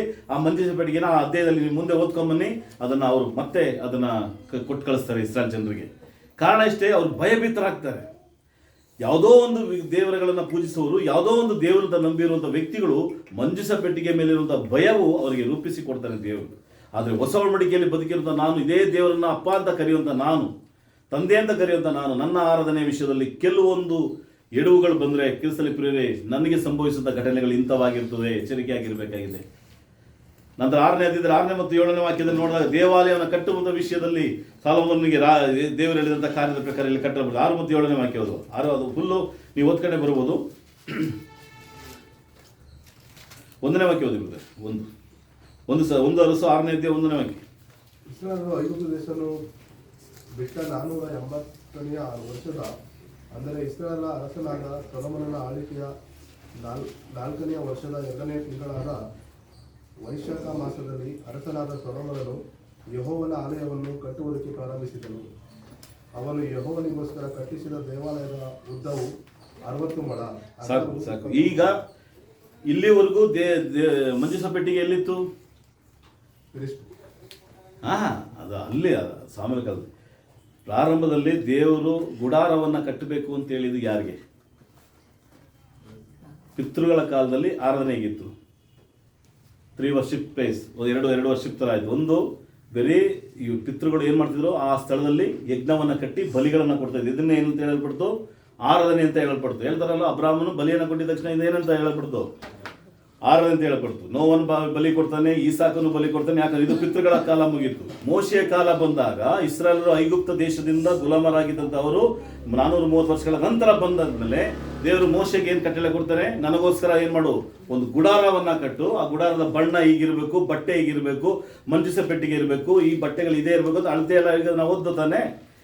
ಆ ನಂತರ ದೇವರ ಆಲಯವನ್ನ ಕಟ್ಟಬೇಕು ಅಂತೇಳಿ ದಾವಿದನ ಚಿಂತೆಯಲ್ಲಿ ಬರ್ತದೆ. ಅದು ದಾವಿದನ ಮೂಲಕ ದೇವರು ಕಟ್ಟದೆ, ಸಾಲೋಮೋನನ ಮೂಲಕ ದೇವಾಲಯವನ್ನು ಕಟ್ತಾರೆ. ಇದೇ ದೇವಾಲಯ. ಇದು ಕಲ್ಲುಗಳಿಂದ ಕಟ್ಟಲ್ಪಟ್ಟಂಥದ್ದು. ಇದು ಹೆಚ್ಚು ಕಮ್ಮಿ 70 ವರ್ಷಗಳ ಕಾಲ ಕಟ್ಟಲ್ಪಡ್ತದೆ ಈ ದೇವಾಲಯ. ಅಷ್ಟು ಸೌಂದರ್ಯವುಳ್ಳಂಥ ದೇವಾಲಯ. ಇವತ್ತಿಗೂ ಸಹ ಇಲ್ಲದೇ ಇರುವ ದೇವಾಲಯವನ್ನು ಕಟ್ಟುವಂಥ ಕಾರ್ಯಕ್ರಮ ಬರ್ತದೆ. ಈ ಒಂದು ದೇವಾಲಯವನ್ನು ಸಾಲೋಮನ್ ರಾಜನ ಮೂಲಕ ಕಟ್ಟಲ್ಪಡ್ತದೆ. ಆ ದೇವಾಲಯವೇ 2 ಸಾರಿ 3 ಸಾರಿ ಕೆಡವಲ್ಪಡ್ತದೆ. ಸರಿ, ಇಲ್ಲಿ ಏನು ನಡೀತು ಅಂತ ನೋಡೋ 11 ಮತ್ತು 12ನೇ ವಾಕ್ಯ. 6ನೇ ಅಧ್ಯಾಯ 11 ಮತ್ತು 12ನೇ ವಾಕ್ಯ. ಯೆಹೋವನು ಸೊಲೊಮೋನನಿಗೆ, ನೀನು ಈಗ ಒಂದು ಆಲಯವನ್ನು ಕಟ್ಟಿಸುತ್ತಿರುತ್ತೀಯಷ್ಟೇ. ನೀನು ನನ್ನ ನಿಯಮ ವಿಧಿಗಳನ್ನು ಅನುಸರಿಸಿ ನನ್ನ ಆಜ್ಞೆಗಳನ್ನು ಕೈಕೊಂಡು ನಡೆಯುವುದಾದರೆ ನಾನು ನಿನ್ನನ್ನು ಕುರಿತು ನಿನ್ನ ತಂದೆಯಾದ ದಾವೀದನಿಗೆ ಮಾಡಿದ ವಾಗ್ದಾನವನ್ನು ನೆರವೇರಿಸುವೆನು. ನನ್ನ ಪ್ರಜೆಗಳಾದ ಇಸ್ರಾಯೇಲರನ್ನು ಕೈ ಬಿಡದೆ ಅವರ ಮಧ್ಯದಲ್ಲೇ ವಾಸಿಸುವೆನು ಎಂದು ಹೇಳಿದನು. ಇಲ್ಲಿ ನನಗೆ ದೇವಾಲಯ ಕಟ್ಟೋದು ದೊಡ್ಡ ವಿಷಯ ಅಲ್ಲ. ದೇವಾಲಯ ಕಟ್ಟಿದ್ರೆ ನೀನೇನಾಗಿರ್ಬೇಕು ಅಂತ ಹೇಳಿದ್ರೆ ಸಾಲೋಮನ್ ರಾಜನಿಗೆ ದೇವರು, ನೀನು ಈಗ ಒಂದು ಆಲಯವನ್ನು ಕಟ್ಟಿಸ್ತಿರುವೆ ಅಷ್ಟೇ. ನೀನು ನನ್ನ ನಿಯಮ ವಿಧಿಗಳನ್ನು ಏನು ಮಾಡಬೇಕಂತೆ? ಅನುಸರಿಸಿ ನನ್ನ ಆಜ್ಞೆಗಳನ್ನು ಕೈಗೊಂಡು ನಡೆಯುವುದಾದರೆ. ದೇವಾಲಯನ ಕಟ್ಟೋದು ಮಾತ್ರ ದೊಡ್ಡ ವಿಷಯ ಅಲ್ಲ. ಸಾಲೋಮನ್ ರಾಜ ಅವನು ರಾಜ ಅವನು. ಆದರೆ ದೇವರ ವಿಧಿ ನಿಯಮಗಳಿಗೆ ಏನಾಗಬೇಕು? ಕೈಗೊಳ್ಳಬೇಕು ಅಂತ ಹೇಳ್ತಾನೆ. ಹಾಗೆ ಮಾಡಿದ್ರೇನೆ ನಾನು ನಿನ್ನ ಪ್ರಜೆಗಳನ್ನು ನಿನ್ನ ತಂದೆಗೆ ಹೇಳುವಂಥ ವಾಗ್ದಾನವನ್ನು ನೆರವೇರಿಸ್ತೇನೆ. 13ನೇ ವಾಕ್ಯ, ನನ್ನ ಪ್ರಜೆಗಳಾದ ಇಸ್ರಾಯೇಲರನ್ನ ಕೈ ಬಿಡದೆ ಅವರ ಮಧ್ಯದಲ್ಲಿ ಏನು ಮಾಡ್ತೇನೆ? ವಾಸಿಸ್ತೇನೆ. ಯಾವಾಗ ಇಸ್ರಾಯೇಲ್ ಜನರ ಮಧ್ಯದಲ್ಲಿ ವಾಸಿಸ್ತೇನೆ? ದೇವಾಲಯವನ್ನು ಕಟ್ಟೋದ್ರಿಂದ ಅಲ್ಲ, ಅದಕ್ಕೆ ಚಿನ್ನ ಆಭರಣಗಳು ತುಂಬೋದ್ರಿಂದ ಅಲ್ಲ, 70 ವರ್ಷಗಳ ಒಂದು ಪ್ರಯತ್ನಗಳಲ್ಲ, ಚಿನ್ನದ ತಗಡುಗಳಿಂದ ಕಟ್ಟೋದಲ್ಲ. ಅಲ್ಲಿ ಮುಖ್ಯವಾಗಿ ಕಟ್ಟುವಂತ ರಾಜ, ಕಟ್ಟುವಂತ ವ್ಯಕ್ತಿ ಏನಾಗಿರ್ಬೇಕು? ದೇವರ ಆಜ್ಞೆ ವಿಧಿಗಳಿಗೆ ಆಗ್ಬೇಕು. ಈಗ ನಾವು ಈ ಬಿಲ್ಡಿಂಗ್ ಸಾಲ್ತಾ ಇಲ್ಲ, ನಾವು ದೊಡ್ಡದಾಗಿ ಕಟ್ಟಬೇಕು ಅಂತ ನಾವು ಸಹ ಆಲೋಚನೆ ಮಾಡ್ತೀವಿ. ಇದು ದೊಡ್ಡದಾಗಿ ಹಾಲು ಕಟ್ಟೋದ್ರಿಂದ ಏನು ಪ್ರಯೋಜನ ಇಲ್ಲ. ಇಲ್ಲಿ ಕೂರುವಂತ ನಾವು ದೇವರ ವಾಕ್ಯದ ಪ್ರಕಾರ ನಡೆದ್ರೇನೆ ಇದು ದೇವರ ಆಲಯವಾಗಿರಕ್ಕೆ ಸಾಧ್ಯ, ದೇವರ ಆರಾಧಿಸಕ್ಕೆ ಸಾಧ್ಯ. ಎಷ್ಟೋ ದೊಡ್ಡ ದೊಡ್ಡ ಚರ್ಚ್ಗಳಿದೆ, ಚರ್ಚ್ ಬಿಲ್ಡಿಂಗ್ಸ್ ಇದೆ. ಚರ್ಚ್ ಹೇಳಾಗಿಲ್ಲ, ಬಿಲ್ಡಿಂಗ್ಸ್ಗಳಿದೆ. ಒಳಗಡೆ ಇರುವಂತರು ದೇವರು ನಿಜವಾದ ಆರಾಧನೆ ಮಾಡ್ತಿದ್ದಾನ? ಸರಿ, ನಾವು ಈ ಒಂದು ಚಿಕ್ಕ ಸ್ಥಳದಲ್ಲಿ ಸಹ ನಮ್ಮ ಆರಾಧನೆ ದೇವರ ಅಂಗೀಕಾರ ಮಾಡ್ಕೊಳ್ತಿದ್ದಾನ? ನಾವು ಯೋಚನೆ ಮಾಡಬೇಕಾಗಿದೆ ಪ್ರಿಯರೇ. ದೇವರನ್ನು ಆರಾಧಿಸುವಂತ ಆರಾಧನೆ ವಿಷಯದಲ್ಲಿ ನಮ್ಮನ್ನು ನಾವು ಜಾಗೃತಿ ವಹಿಸಲಿಲ್ಲ ಅಂದ್ರೆ ನಾವು ಮಾಡುವಂತ ಕಾರ್ಯದಲ್ಲಿ ಎಚ್ಚರಿಕೆ ಆಗಿರ್ಬೇಕಾಗತ್ತೆ. ಕ್ರಿಸ್ತನ ಪ್ರಿಯರೇ, ನಾವು ಒಂದೊಂದು ವಿಷಯವನ್ನು ನೋಡುವ ಪ್ರಿಯರೇ. ನಮ್ಮ ಒಂದು ಲೇವಿಯರ ಮೂಲಕ ಹೇಳಲ್ಪಡ್ತದೆ. ನಮ್ಮ ಸತ್ಯವನ್ನು ತಿಳಿಸ್ಕೊಳ್ಳಿ. ಅರಣ್ಯಕಾಂಡ 3ನೇ ಅಧ್ಯಾಯ.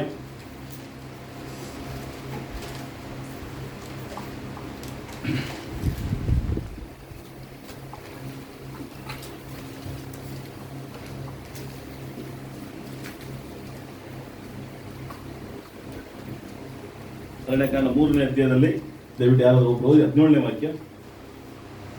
7 ಮಕ್ಕಳು ಯಾರಂದರೆ ಯೆಶೋನ್, ಕೆಹಾತ್, ಮೆರಾರಿ ಇವರೇ.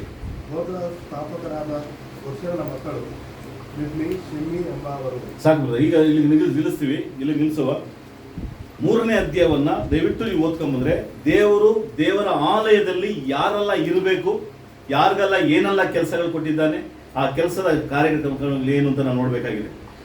ದೇವರು ದೇವಾಲಯದಲ್ಲಿ ಒಂದು ಪರಿಶುದ್ಧ ಸ್ಥಳ, ಎರಡನೇದು ಮಹಾ ಪರಿಶುದ್ಧ ಸ್ಥಳ ಇತ್ತು. ಮಹಾಪರಿಶುದ್ಧ ಸ್ಥಳಕ್ಕೆ ಆರೋನ ವಂಶದವರು ಮಾತ್ರ ಹೋಗ್ಬೇಕು, ಅವರೇ ಮಹಾಯಾಜಕರು. ಲೇವಿಯರು ಯಾಜಕತ್ವ ಕೆಲಸ ಮಾಡೋಕು. ಲೇವಿಗೆ 3 ಮಕ್ಕಳು, ಅವರ ಒಂದು ಸಂತತಿಯವರು ಈ ಕೆಲಸ ಮಾಡಬೇಕು ಅಂತಿದೆ. ದಯವಿಟ್ಟು 3ನೇ ಅಧ್ಯಾಯ 26ನೇ ವಾಕ್ಯ ನೋಡಿ.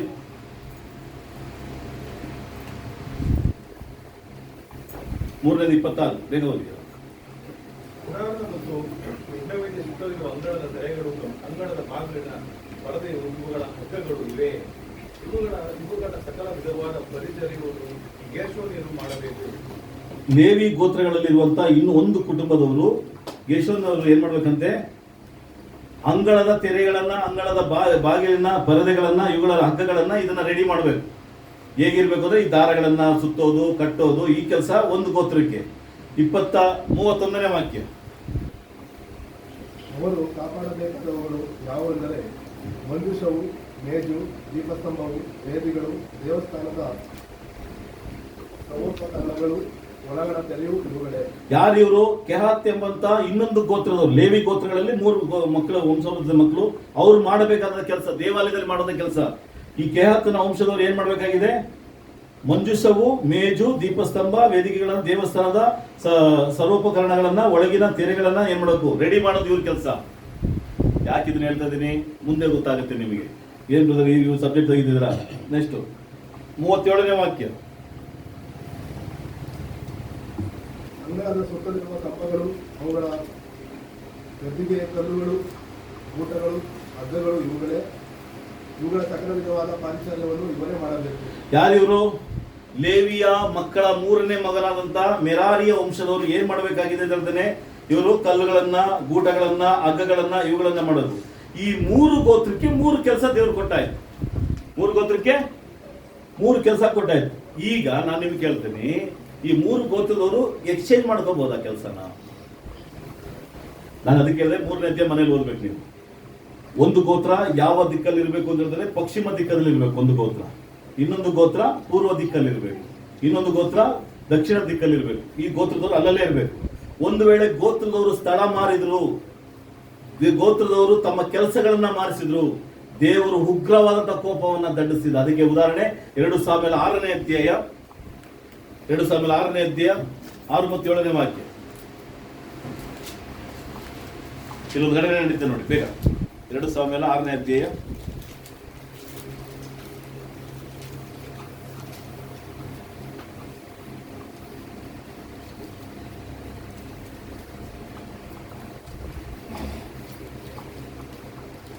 2 ಸಾಮುವೇಲ 344 ಒಳವಣಿಗೆ ಭಾಗದಲ್ಲಿ. ಅವರು ನಾಕೋನನ ಕಣಕ್ಕೆ ಬಂದಾಗ ಎತ್ತುಗಳು ಎಡವಿದ್ರಿಂದ ಉಜ್ಜಿಯನು ಕೈ ಚಾಚಿ ದೇವರ ಮಂಜೂಷವನ್ನು ಹಿಡಿದನು. ಆಗ ಯೆಹೋವನು ಉಜ್ಜಿಯನ ಮೇಲೆ ಕೋಪಗೊಂಡು ಈ ತಪ್ಪಿನ ಸಲುವಾಗಿ ಅವನನ್ನ ಹತ ಮಾಡಿದನು. ಅವನು ಅಲ್ಲೇ ದೇವರ ಮಂಜೂಷ ಬಳಿಯಲ್ಲಿ ಸತ್ತನು. ಇದು ಓದಿದ್ರಲ್ಲ ಸರಿ? ಮಂಜೂಷ ಪೆಟ್ಟಿಗೆ ಎತ್ತಿನ ಗಾಡಿ ಬರ್ತಾ ಇದೆ, ತಗೊಂಡು ಬರ್ತಾ ಇದ್ದಾರೆ.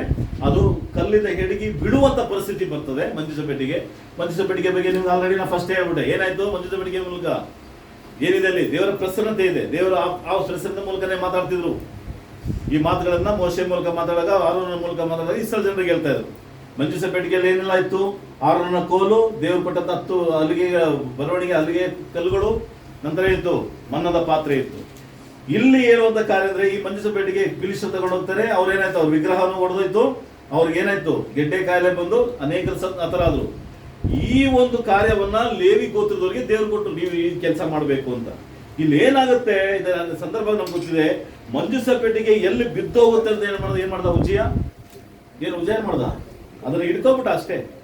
ತಪ್ಪೇನು ಮಾಡಿದ್ರೆ ನಮ್ಮ ದೃಷ್ಟಿಯಲ್ಲಿ ಯಾವ ತಪ್ಪು ಕಾಣಿಸ್ತಾ ಇಲ್ಲ, ಆದ್ರೆ ದೇವರ ದೃಷ್ಟಿಯಲ್ಲಿ ತಪ್ಪು. ಅದನ್ನ ಯಾರು ಮುಟ್ಟಬೇಕಾದ್ರು ಕೆಳಗಡೆ ಬಿಡದ ಮಂಜೂಷ ಪೆಟ್ಟಿಗೆ ಒಡೆದೋಗಿರೋ ದೇವ್ರ ಚಿಂತೆ ಮಾಡ್ತಾ ಇರ್ಲಿಲ್ಲ. ಅದು ಮುಟ್ಟುವಂತ ವ್ಯಕ್ತಿಗೆ ಮಾತ್ರ ಪರ್ಮಿಷನ್ ಇತ್ತು, ಬೇರೆ ಯಾರು ಮುಟ್ಟಂಗಿಲ್ಲ. ಅದಕ್ಕೆ ನಾವು ಪ್ರಾರಂಭದಲ್ಲಿ 3 ಗೋತ್ರದವರು, ಲೇವಿಯರಿಂದ 3 ವಂಶದವರು ಈ ಕೆಲಸ ಮಾಡ್ಬೇಕು ಅಂದ್ರೆ ಆ ಕೆಲಸ ಅವರೇ ಮಾಡ್ಬೇಕು. ಈ ಸ್ಥಳದಲ್ಲಿ ಇರ್ಬೇಕಂದ್ರೆ ಆ ಸ್ಥಳದಲ್ಲಿ ಇರಬೇಕು. ಇದು ಅಳವಡಿಕೆ 6ನೇ ನಿಯಮಗಳು ಪ್ರಿಯರೇ. ಇಲ್ಲಿ ಹೇಳ್ತಾನೆ, ಆಗ ಯೆಹೋವನು ಉಜ್ಜಿಯನ ಮೇಲೆ ಕೋಪಗೊಂಡ. ಯಾಕೆ ಕೋಪ ಬಂತು ದೇವರಿಗೆ? ತಪ್ಪು ಮಾಡಿದ ಉಜ್ಜಿಯನ? ಏನ್ ತಪ್ಪು ಮಾಡಿಲ್ವಲ್ಲ, ಬಿದ್ದೋಗುವಂತ ಮಂಜೂಷ ಪೆಟ್ಟಿಗೆ ಇಟ್ಕೊಳ್ತಾನೆ ಹೋದ. ಆದ್ರೆ ಅದು ನಮ್ಮ ಭಾವನೆಗಳು, ಮನುಷ್ಯನ ಭಾವನೆ. ಇವತ್ತು ಅದೇ ಭಾವನೆಯಲ್ಲಿ ನಾವು ಸಹ ಬದುಕಿದ್ದೇವೆ. ನಾವೇನ್ ತಪ್ಪು ಮಾಡ್ಬಿಟ್ಟು ಬ್ರದರ್? ನಾವೇನ್ ಅನ್ಬಿಟ್ಟು ನಾವು ಹಿಂಗೆ ತಾನೆ ಅಂತ ನಾವು ಸರಿತಾನೆ ಮಾತಾಡಿದ್ದು, ಸರಿತಾನೆ ಹೇಳಿದ್ದು, ಇದೆಲ್ಲ ದೇವರ ಮುಂದೆ ನಡೆಯೋದಿಲ್ಲ. ದೇವರು ಉಗ್ರವಾದಂತಹ ಕೋಪವನ್ನ ಉಜ್ಜಿಯನ ಮೇಲೆ ಅಲ್ಲ, ನಮ್ಮ ಮೇಲೆ ತಗೋತಾನೆ. ನಾವು ಕೃಪೆ ಕಾಲದಲ್ಲಿ ಇದ್ದೀವಿ, ನ್ಯೂ ಟೆಸ್ಟಮೆಂಟ್ ಪೀರಿಯಡ್ ಇಲ್ಲ. ನಾವು ಬರ್ತೀರಿ ಬನ್ನಿ ವಾಕ್ಯಕ್ಕೆ. ದೇವರ ವಿಷಯದಲ್ಲಿ ದೇವರ ನಿಯಮದ ಪ್ರಕಾರನೇ ನಡೆಯಬೇಕೇ ಹೊರತು ನನ್ನ ಭಾವಗಳನ್ನ ಯಾವಾಗಲೂ ತರಬಾರ್ದು. ದೇವಾಲಯದೊಳಗಡೆ ತರಂಗಿಲ್ಲ. ನಿಮ್ಮ ಮನೆಯಲ್ಲಿ ನೀವೇನ್ ಬೇಕಾದ್ರೂ ಮಾಡಿ, ನಿಮ್ಮ ಕುಟುಂಬಕ್ಕೆ ನಿಮ್ಮ ಇಷ್ಟ ಬಂದಂತ ವಸ್ತುಗಳನ್ನ ತಗೊಳ್ಳಿ. ದೇವಾಲಯಕ್ಕಿಂತ ಬಂದಾಗ, ಆರಾಧನೆಯಿಂದ ಬಂದಾಗ, ವರ್ಷಿಪ್ ಅಂತ ಬಂದಾಗ ದೇವರ ನಿಯಮದ ಪ್ರಕಾರನೇ ಮಾಡಬೇಕು ಹೊರತು ಎಡಕ್ಕೆ ಬಲಕ್ಕೆ ತಿರುಗುವಂತ ಅನುಮತಿ ನಮ್ಗೆ ಯಾರಿಗೂ ಕೊಟ್ಟಿಲ್ಲ ಪ್ರಿಯರೇ. ಉಜ್ಜಿಯ ಮೇಲೆ ದೇವರು ಕೋಪಗೊಳ್ತಾನೆ. ನಂತರ ವೇದವಾಗಿ ಹೇಳಲಾಗಿದೆ, ಈ ತಪ್ಪಿನ ಸಲುವಾಗಿ ಅವನನ್ನ ಹತ ಮಾಡ್ತಾನೆ, ಅಂದ್ರೆ ಸಾಯಿಸ್ತಾನೆ ಅಂತ ಹೇಳ್ತದೆ ಪ್ರಿಯರೇ. ಮುಟ್ಟೋದು ಆ ಒಂದು ವಸ್ತುವನ್ನ ಮುಟ್ಟೋದ್ರಿಂದನೇ ದಂಡನೆ ಇದೆ ಅಂದ್ರೆ ದೇವರ ಆಲಯವನ್ನ ನಾವು ಹೇಗೆ ಇಟ್ಕೊಳ್ಬೇಕಾಗಿದೆ. ಅದಕ್ಕೆ ಯೇಸು ಕ್ರಿಸ್ತ ಅಂದ್ರೆ, ನನ್ನ ತಂದೆಯ ಮನೆಯನ್ನ ನೀವೇನ್ ಮಾಡ್ಬೇಡಿ, ಕಳ್ಳರ ಗವಿಯಾಗಿ ಮಾಡಬೇಡಿ. ಇದು ಯೇಸು ಕ್ರಿಸ್ತನು ಬಿದ್ದು ಹೋದ ಕಟ್ಟಡದ ಬಗ್ಗೆ ಹೇಳಿದಂತ ಕಾರ್ಯ. ಕ್ರಿಸ್ತನ ಪ್ರಿಯರೇ, ಸೊಲೊಮೋನನಿಗೆ ದೇವಾಲಯವನ್ನ ಕಟ್ಟೋದಕ್ಕೆ ಅನುಮತಿ ಕೊಡ್ತಾನೆ. ಆ ಸಿಸ್ಟಮೆಟಿಕ್ ಲೇವಿಯರಿಗೆ ದೇವರು ಕೊಡ್ತಾನೆ. ಅಲ್ಲಿಂದ ಹಾಗೇ ನಡ್ಕೊಂಡ್ ಬರ್ತದೆ. ಈಗ ನಾವು ಹೊಸ ಒಡಂಬಡಿಕೆ ಬಾಕಿ ನಾವು ಸಾಗುವ, ನಮಗೇನು ದೇವರು ಏನ್ ಕೊಟ್ಟಿದ್ದಾನೆ. ಎಫೆಸದವರಿಗೆ ಬರೆದಂತ ಪತ್ರಿಕೆ ಒಡಂಬಡಿಕೆಯ ಸಂಕ್ಷಿಪ್ತವಾಗಿ ಮುಗಿಸಿದ್ದೇನೆ. ನಿಮಗೆ ಇದ್ರ ಬಗ್ಗೆ ಇನ್ನೂ ಬ್ರೀಫ್ ಆಗಬೇಕು ಅಂದ್ರೆ ನಾವು ಮುಂದಿನ ದಿನಗಳಲ್ಲಿ ಇದರ ಬಗ್ಗೆ ಒಂದೊಂದು ವಿಷಯವನ್ನು ತಾವು ನಿಮ್ಮಲ್ಲಿ ಹಂಚ್ಕೊಳ್ಳೋಕೆ ಇಷ್ಟಪಡ್ತೇನೆ. ಎಫೆಸದವರಿಗೆ ಬರೆದ ಪತ್ರಿಕೆಯಲ್ಲಿ ಪೌಲನು ಹೇಳುವಂತ ಒಂದು ವಾಕ್ಯದ ಭಾಗವನ್ನು ನಾನು ಧ್ಯಾನಿಸೋಬ್ರೆ. 4ನೇ ಅಧ್ಯಾಯ 11ನೇ ವಾಕ್ಯದಿಂದ ಯಾರಾದ್ರೂ ಓದಿ. ಎಫೆಸದವರಿಗೆ ಬರೆದ ಪತ್ರಿಕೆ. ಕೆಲವರನ್ನು ಅಪೊಸ್ತಲರನ್ನಾಗಿಯೂ, ಕೆಲವರನ್ನು ಪ್ರವಾದಿಗಳನ್ನಾಗಿಯೂ, ಕೆಲವರನ್ನು ಸವಾದಿಗಳನ್ನಾಗಿಯೂ, ಕೆಲವರನ್ನು ಸಭಾಪಾಲಕರನ್ನಾಗಿಯೂ, ಉಪದೇಶಗಳನ್ನಾಗಿಯೂ ಅನುಗ್ರಹಿಸಿದನು. ಕ್ರಿಸ್ತನ ಪ್ರಿಯರೇ, ಹೊಸ ಒಡಂಬಡಿಕೆ ಪ್ರಾರಂಭಗೊಳ್ತು. ಗೊತ್ತಿಲ್ವಾ ಯಾವಾಗ ಪ್ರಾರಂಭಗೊಳ್ತು ಹೊಸ ಒಡಂಬಡಿಕೆ? ಸಭೆ ಯಾವಾಗ ಪ್ರಾರಂಭಗೊಳ್ತು? ಯೇಸು ಕ್ರಿಸ್ತನ 16ನೇ ಅಧ್ಯಾಯದಲ್ಲಿ ಅಂತಾನೆ, ಮತ್ತಾಯ 16ರಲ್ಲಿ ಈ ಬಂಡಿಯ ಮೇಲೆ ನನ್ನ ಸಭೆಯನ್ನ ಕಟ್ತೇನೆ ಅಂತ ಹೇಳ್ತಾನೆ. ಯೇಸು ಪೇತ್ರನ ಹೇಳಿದ ಮಾತಿನ ಮೇರೆಗೆ ನೀ ಬರಬೇಕಾದ ಜೀವವುಳ್ಳ ದೇವರ ಮಗನು ಅಂತ ಹೇಳಿದ ಆ ಮಾತಿನ ಕಲ್ಲಿನ ಮೇಲೆ ದೇವರು ಯೇಸು ಕ್ರಿಸ್ತ ನನ್ನ ಸಭೆಯನ್ನ ಕಟ್ತೇನೆ ಅಂತ ಹೇಳಿದ್ರೆ, ಆ ಸಭೆ ಬಂದಿದೆ ಯಾವಾಗ? ಆ ದೇವಾಲಯ ಬಂದಿದೆ ಯಾವಾಗ? 3ನೇ ದಿನದಲ್ಲಿ. ಯಾವಾಗ? ಯೇಸು ಕ್ರಿಸ್ತ ಹೇಳ್ತಾನಲ್ವಾ, ಕಲ್ಲಿನ ಮೇಲೆ ಕಲ್ಲು ನಿಲ್ಲೋದಿಲ್ಲ, 3ನೇ ದಿನದಲ್ಲಿ ಏನ್ ಮಾಡ್ತೀನಿ, ಕಟ್ತೀನಿ ಅಂತ ಹೇಳಿದಾಗ ಏನ್ ಹೇಳ್ತಾರೆ ಅವ್ರಿಗೆ ಅರ್ಥ ಆಗಲಿಲ್ಲ. ಯೋಹಾನ ಹೇಳ್ತಾನಲ್ವಾ, ಯೇಸು ಕ್ರಿಸ್ತ ಹೇಳಿದ್ದು ತನ್ನ ದೇಹದ ಬಗ್ಗೆ ಹೇಳ್ತಿದ್ದಾನೆ. ಈ ದೇಹ ಎಂಬಂತ ದೇವಾಲಯ 3ನೇ ದಿನದಲ್ಲಿ ಎದ್ದೇಳ್ಬಿಡುತ್ತೆ. ಅದು ಪ್ರಾರಂಭ ಆಗಿದೆ ಯಾವಾಗ ಅಂದ್ರೆ, ದೇವಾಲಯವು ಅದು ಇನಾಗ್ರೇಷನ್ ಅಂತ ಹೇಳ್ತಲ್ಲ, ಓಪನ್ ಆಗಿದೆ ಅಂದ್ರೆ ಅಪೊಸ್ತಲರ ಕೃತ್ಯಗಳು 2ನೇ ಅಧ್ಯಾಯದಲ್ಲಿ ಪೇತ್ರನ 11 ಮಂದಿಯಿಂದ ಎದ್ದು ನಿಂತು ಆತನ ಉಪದೇಶ ಮಾಡಿದಾಗ ಅಲ್ಲಿ 3,000 ಜನರು ದೀಕ್ಷಾಸ್ಥಾನ ಹೊಂದಾಗ ಸಭೆಯಲ್ಲಿ ಸೇರಿಸಲ್ಪಡ್ತಾರೆ. 2ನೇ ಅಧ್ಯಾಯದ ಕೊನೆಯ ವಾಕ್ಯದಲ್ಲಿ ಅಲ್ಲಿಂದ ಸಭೆ ಪ್ರಾರಂಭಗೊಳ್ಳುತ್ತಿದೆ. ನಮ್ಮೆಲ್ಲರಿಗೂ ಗೊತ್ತಿರೋದ ವಿಷಯ. ಈ ಸಭೆ ಪ್ರಾರಂಭಗೊಂಡಾಗ ಅಲ್ಲೊಂದು ಸಿಸ್ಟಮೆಟಿಕ್ ಕೊಟ್ಟಿದ್ದಾನೆ. ಅಪೊಸ್ತಲರ ಬೋಧನೆಯಲ್ಲಿಯೂ, ಸಹೋದರ ಅನ್ಯೋನ್ಯದಲ್ಲಿಯೂ, ರೊಟ್ಟಿ ಮುರಿಯೋದಲ್ಲಿಯೂ ಏನಾಗಿದ್ರು, ನಿರಂತರವಾಗಿದ್ರು. ಆ ನಂತರ ಹೋಯ್ತಾ ಸಭೆ ಬೆಳೀತಾ ಒಂದು ಸಭೆಗೆ ಒಂದು ಸಿಸ್ಟಮೆಟಿಕ್ ದೇವರು ತತ್ತಿದ್ದಾನೆ. ಆ ಸಿಸ್ಟಮೆಟಿಕ್ ಏನಿತ್ತು, ಲೇವಿಯರನ್ನ ತೆಗೆದಾಯ್ತು, ಹಳೆ ಒಡಂಬಡಿಕೆ ಮುಗಿದೋಯ್ತು, ಹೊಸ ಒಡಂಬಡಿಕೆಗೆ ಬಂದಾಯ್ತು. ಆ ಲೇವಿಯರ್ ಕೊಟ್ಟಂತ ದಾರ, ಬಟ್ಟೆ, ಕಲ್ಲು, ಮಣ್ಣು ಎಲ್ಲ ಹೊಂಟೋಯ್ತು. ಮಂಜುಷ ಪೆಟ್ಟಿಗೆ ಕಾಡದೆ ಹೊಂಟೋಯ್ತು. ಈಗ ಆತ್ಮಿಕದ ಆರಾಧನೆ ಒಳಗಡೆ ಬಂದಿದ್ದೇವೆ.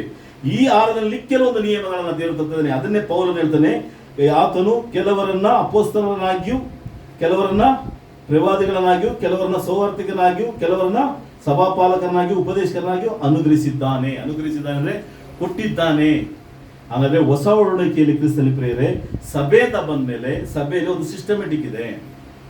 ಆ ಪ್ರಾರಂಭ ಯಾರಂದ್ರೆ ಅಪೊಸ್ತಲರಿಂದ ಪ್ರಾರಂಭಗೊಳ್ಳುತ್ತೆ. ಅಪೊಸ್ತಲರು, ಪ್ರವಾದಿಗಳು. ಇವತ್ತು ಅಪೊಸ್ತಲರು ಇಲ್ಲ, ಪ್ರವಾದಿಗಳು ಇಲ್ಲ. ಈಗ ಇರೋರು ಯಾರಂದ್ರೆ ಸಭಾ ಪಾಲಕರಿದ್ದಾರೆ, ಸೌವಾರ್ತಿಕರಿದ್ದಾರೆ, ಸಭಾ ಉಪದೇಶಕರಿದ್ದಾರೆ ಸಭೆಯಲ್ಲಿ. ಈಗ ಇವರು ಕೊಟ್ಟಂತ ಕಾರ್ಯಗಳೇನು? 12ನೇ ವಾಕ್ಯ. ನಾವೆಲ್ಲರೂ ನಂಬಿಕೆಯಿಂದಲೂ ದೇವಕುಮಾರನ ವಿಷಯವಾದ ಜ್ಞಾನದಿಂದಲೂ ಉಂಟಾಗುವ ಐಕ್ಯವನ್ನು ಹೊಂದಿ ಪ್ರವೀಣತೆಗೆ ಬಂದವರಾಗಿ ಕ್ರಿಸ್ತನ ಪರಿಪೂರ್ಣತೆ ಎಂಬ ಪ್ರಮಾಣವನ್ನು ಮುಟ್ಟುವ ತನಕ ದೇವಜನರನ್ನು ಯೋಗ್ಯ ಸ್ಥಿತಿಗೆ ತರುವ ಕೆಲಸಕ್ಕೋಸ್ಕರವೂ, ಸಭೆಯ ಸೇವೆಗೋಸ್ಕರವೂ, ಕ್ರಿಸ್ತನ ದೇಹವು ಅಭಿವೃದ್ಧಿಯಾಗೋದಕ್ಕೋಸ್ಕರವೂ ಆತನು ಇವರನ್ನು ಅನುಗ್ರಹಿಸಿದನು. ಇವರೆಲ್ಲ ಯಾಕೆ ಅನುಗ್ರಹಿಸಿದಂತ ಸಭೆಯವರು ತಿಳ್ಕೋಬೇಕು. ನನ್ನ ಪ್ರಿಯ ಸಹೋದರ ಸಹೋದರಿಯರೇ, ಸಭೆಯಲ್ಲಿ ಯಾಕೆ ಬೋಧಕರನ್ನ ಇಟ್ಟಿದ್ದಾರೆ, ಸಭೆಯಲ್ಲಿ ಯಾಕೆ ಹಿರಿಯರನ್ನ ಇಟ್ಟಿದ್ದಾರೆ, ಸಭೆಯಲ್ಲಿ ಯಾಕೆ ಸಭಾ ಪಾಲಕರನ್ನ ಇಟ್ಟಿದ್ದಾರೆ, ಸಭೆಯಲ್ಲಿ ಯಾಕೆ ಈ ಕಾರ್ಯಗಳನ್ನ ಇಟ್ಟಿದ್ದಾರೆ? ಇಷ್ಟ ಬಂದಾಗ ಇಟ್ಟಿಲ್ಲ. ಇದು ಯಾವುದೊಂದು ಕಾರ್ಯಕ್ರಮದ ಒಂದು ಭಾಗ ಅಲ್ಲ. ಇದು ಸಭೆ, ಇದು ದೇವರ ಪರಿಶುದ್ಧ ಆದಂತ ಆಲಯ. ಯೇಸು ಕ್ರಿಸ್ತನ ಆ ಕಲ್ಲಿನ ಮೇಲೆ ಕಟ್ಟಡದ ಮೇಲೆ ಕೋಪಿಸ್ಕೊಂಡವನು ದೇವಾಲಯದ ಮೇಲೆ ಕೋಪಿಸ್ಕೊಳ್ಳೋದಿಲ್ಲ ಅಂತ ತಿಳ್ಕೊಂಡಿದ್ದೀರಾ? ಅವರನ್ನ ಹೊಡೆದಂತ ದೇವರು ಯೇಸು ಕ್ರಿಸ್ತನ ನಮ್ಮನ್ನ ಹೊಡೆಯೋದಿಲ್ಲ ಅಂತ ತಿಳ್ಕೊಂಡಿದ್ದೀರಾ? ಇದರ ಮೇಲೆ ಹೆಚ್ಚಾದ ಗಮನ ಇಡ್ತಾರೆ ದೇವರು. ಎಚ್ಚರಿಕೆಯಾಗಿರಿ. ಅದಕ್ಕೆ ನಾನು ಹೇಳಿದೆ, ಇವತ್ತಿನ ಸಬ್ಜೆಕ್ಟ್ ಇದೆ, ಸಭೆ ನಮಗೆ ನೀಡಿದಂತ ಎಚ್ಚರಿಕೆಯ ಹೀಗಿದೆ ಅಂತ ಹೇಳ್ತೇನೆ. ಇದು ಎಚ್ಚರಿಕೆ. ಸಭೆಯಲ್ಲಿ ಒಬ್ಬ ಬೋಧಕ ಇದ್ದಾನಂದ್ರೆ ಅದು ದೇವರ ನಿಯಮದ ಪ್ರಕಾರ ಇದ್ದಾನೆ. ಸಭೆಯಲ್ಲಿ ಹಿರಿಯರಿದ್ದಾರೆ, ಸಭೆಯಲ್ಲಿ ಹಿರಿಯರ ಕೆಲಸಗಳಿದೆ.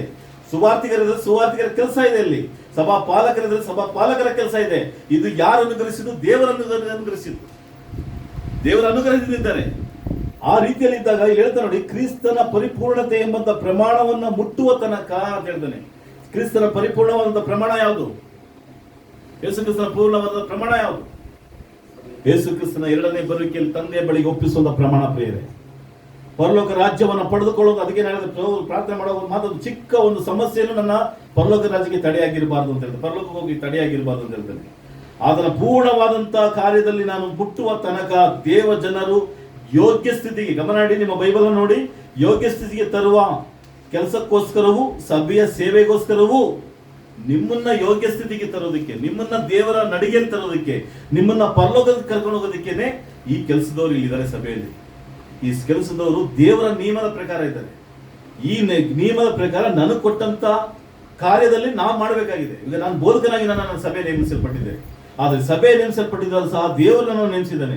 ಈ ಕೆಲಸವನ್ನ ನಾನು ಶ್ರದ್ಧೆಯಿಂದಲೂ ಭಯದಿಂದಲೂ ಭಕ್ತಿಯಿಂದಲೂ ಮಾಡಬೇಕಾದ ನನ್ನ ಕರ್ತವ್ಯ. ಸಭೆಯಲ್ಲಿ ಹಿರಿಯ ಲೀಡರ್ಸ್ಗಳಿದ್ದಾರೆ, ಅವರ ಕೆಲಸ ಅವ್ರು ಮಾಡ್ತಾರೆ, ಅವರ ಕೆಲಸ ಅದು ನಿಯಮ. ಸಭೆಯಲ್ಲಿರುವಂತ ಒಬ್ಬೊಬ್ಬರು ಇದೆ, ಸ್ತ್ರೀಯರಿಗೂ ಸಹ ಇದೆ, ಸ್ತ್ರೀಯರ ಕಾರ್ಯಕ್ರಮ ಇದೆ.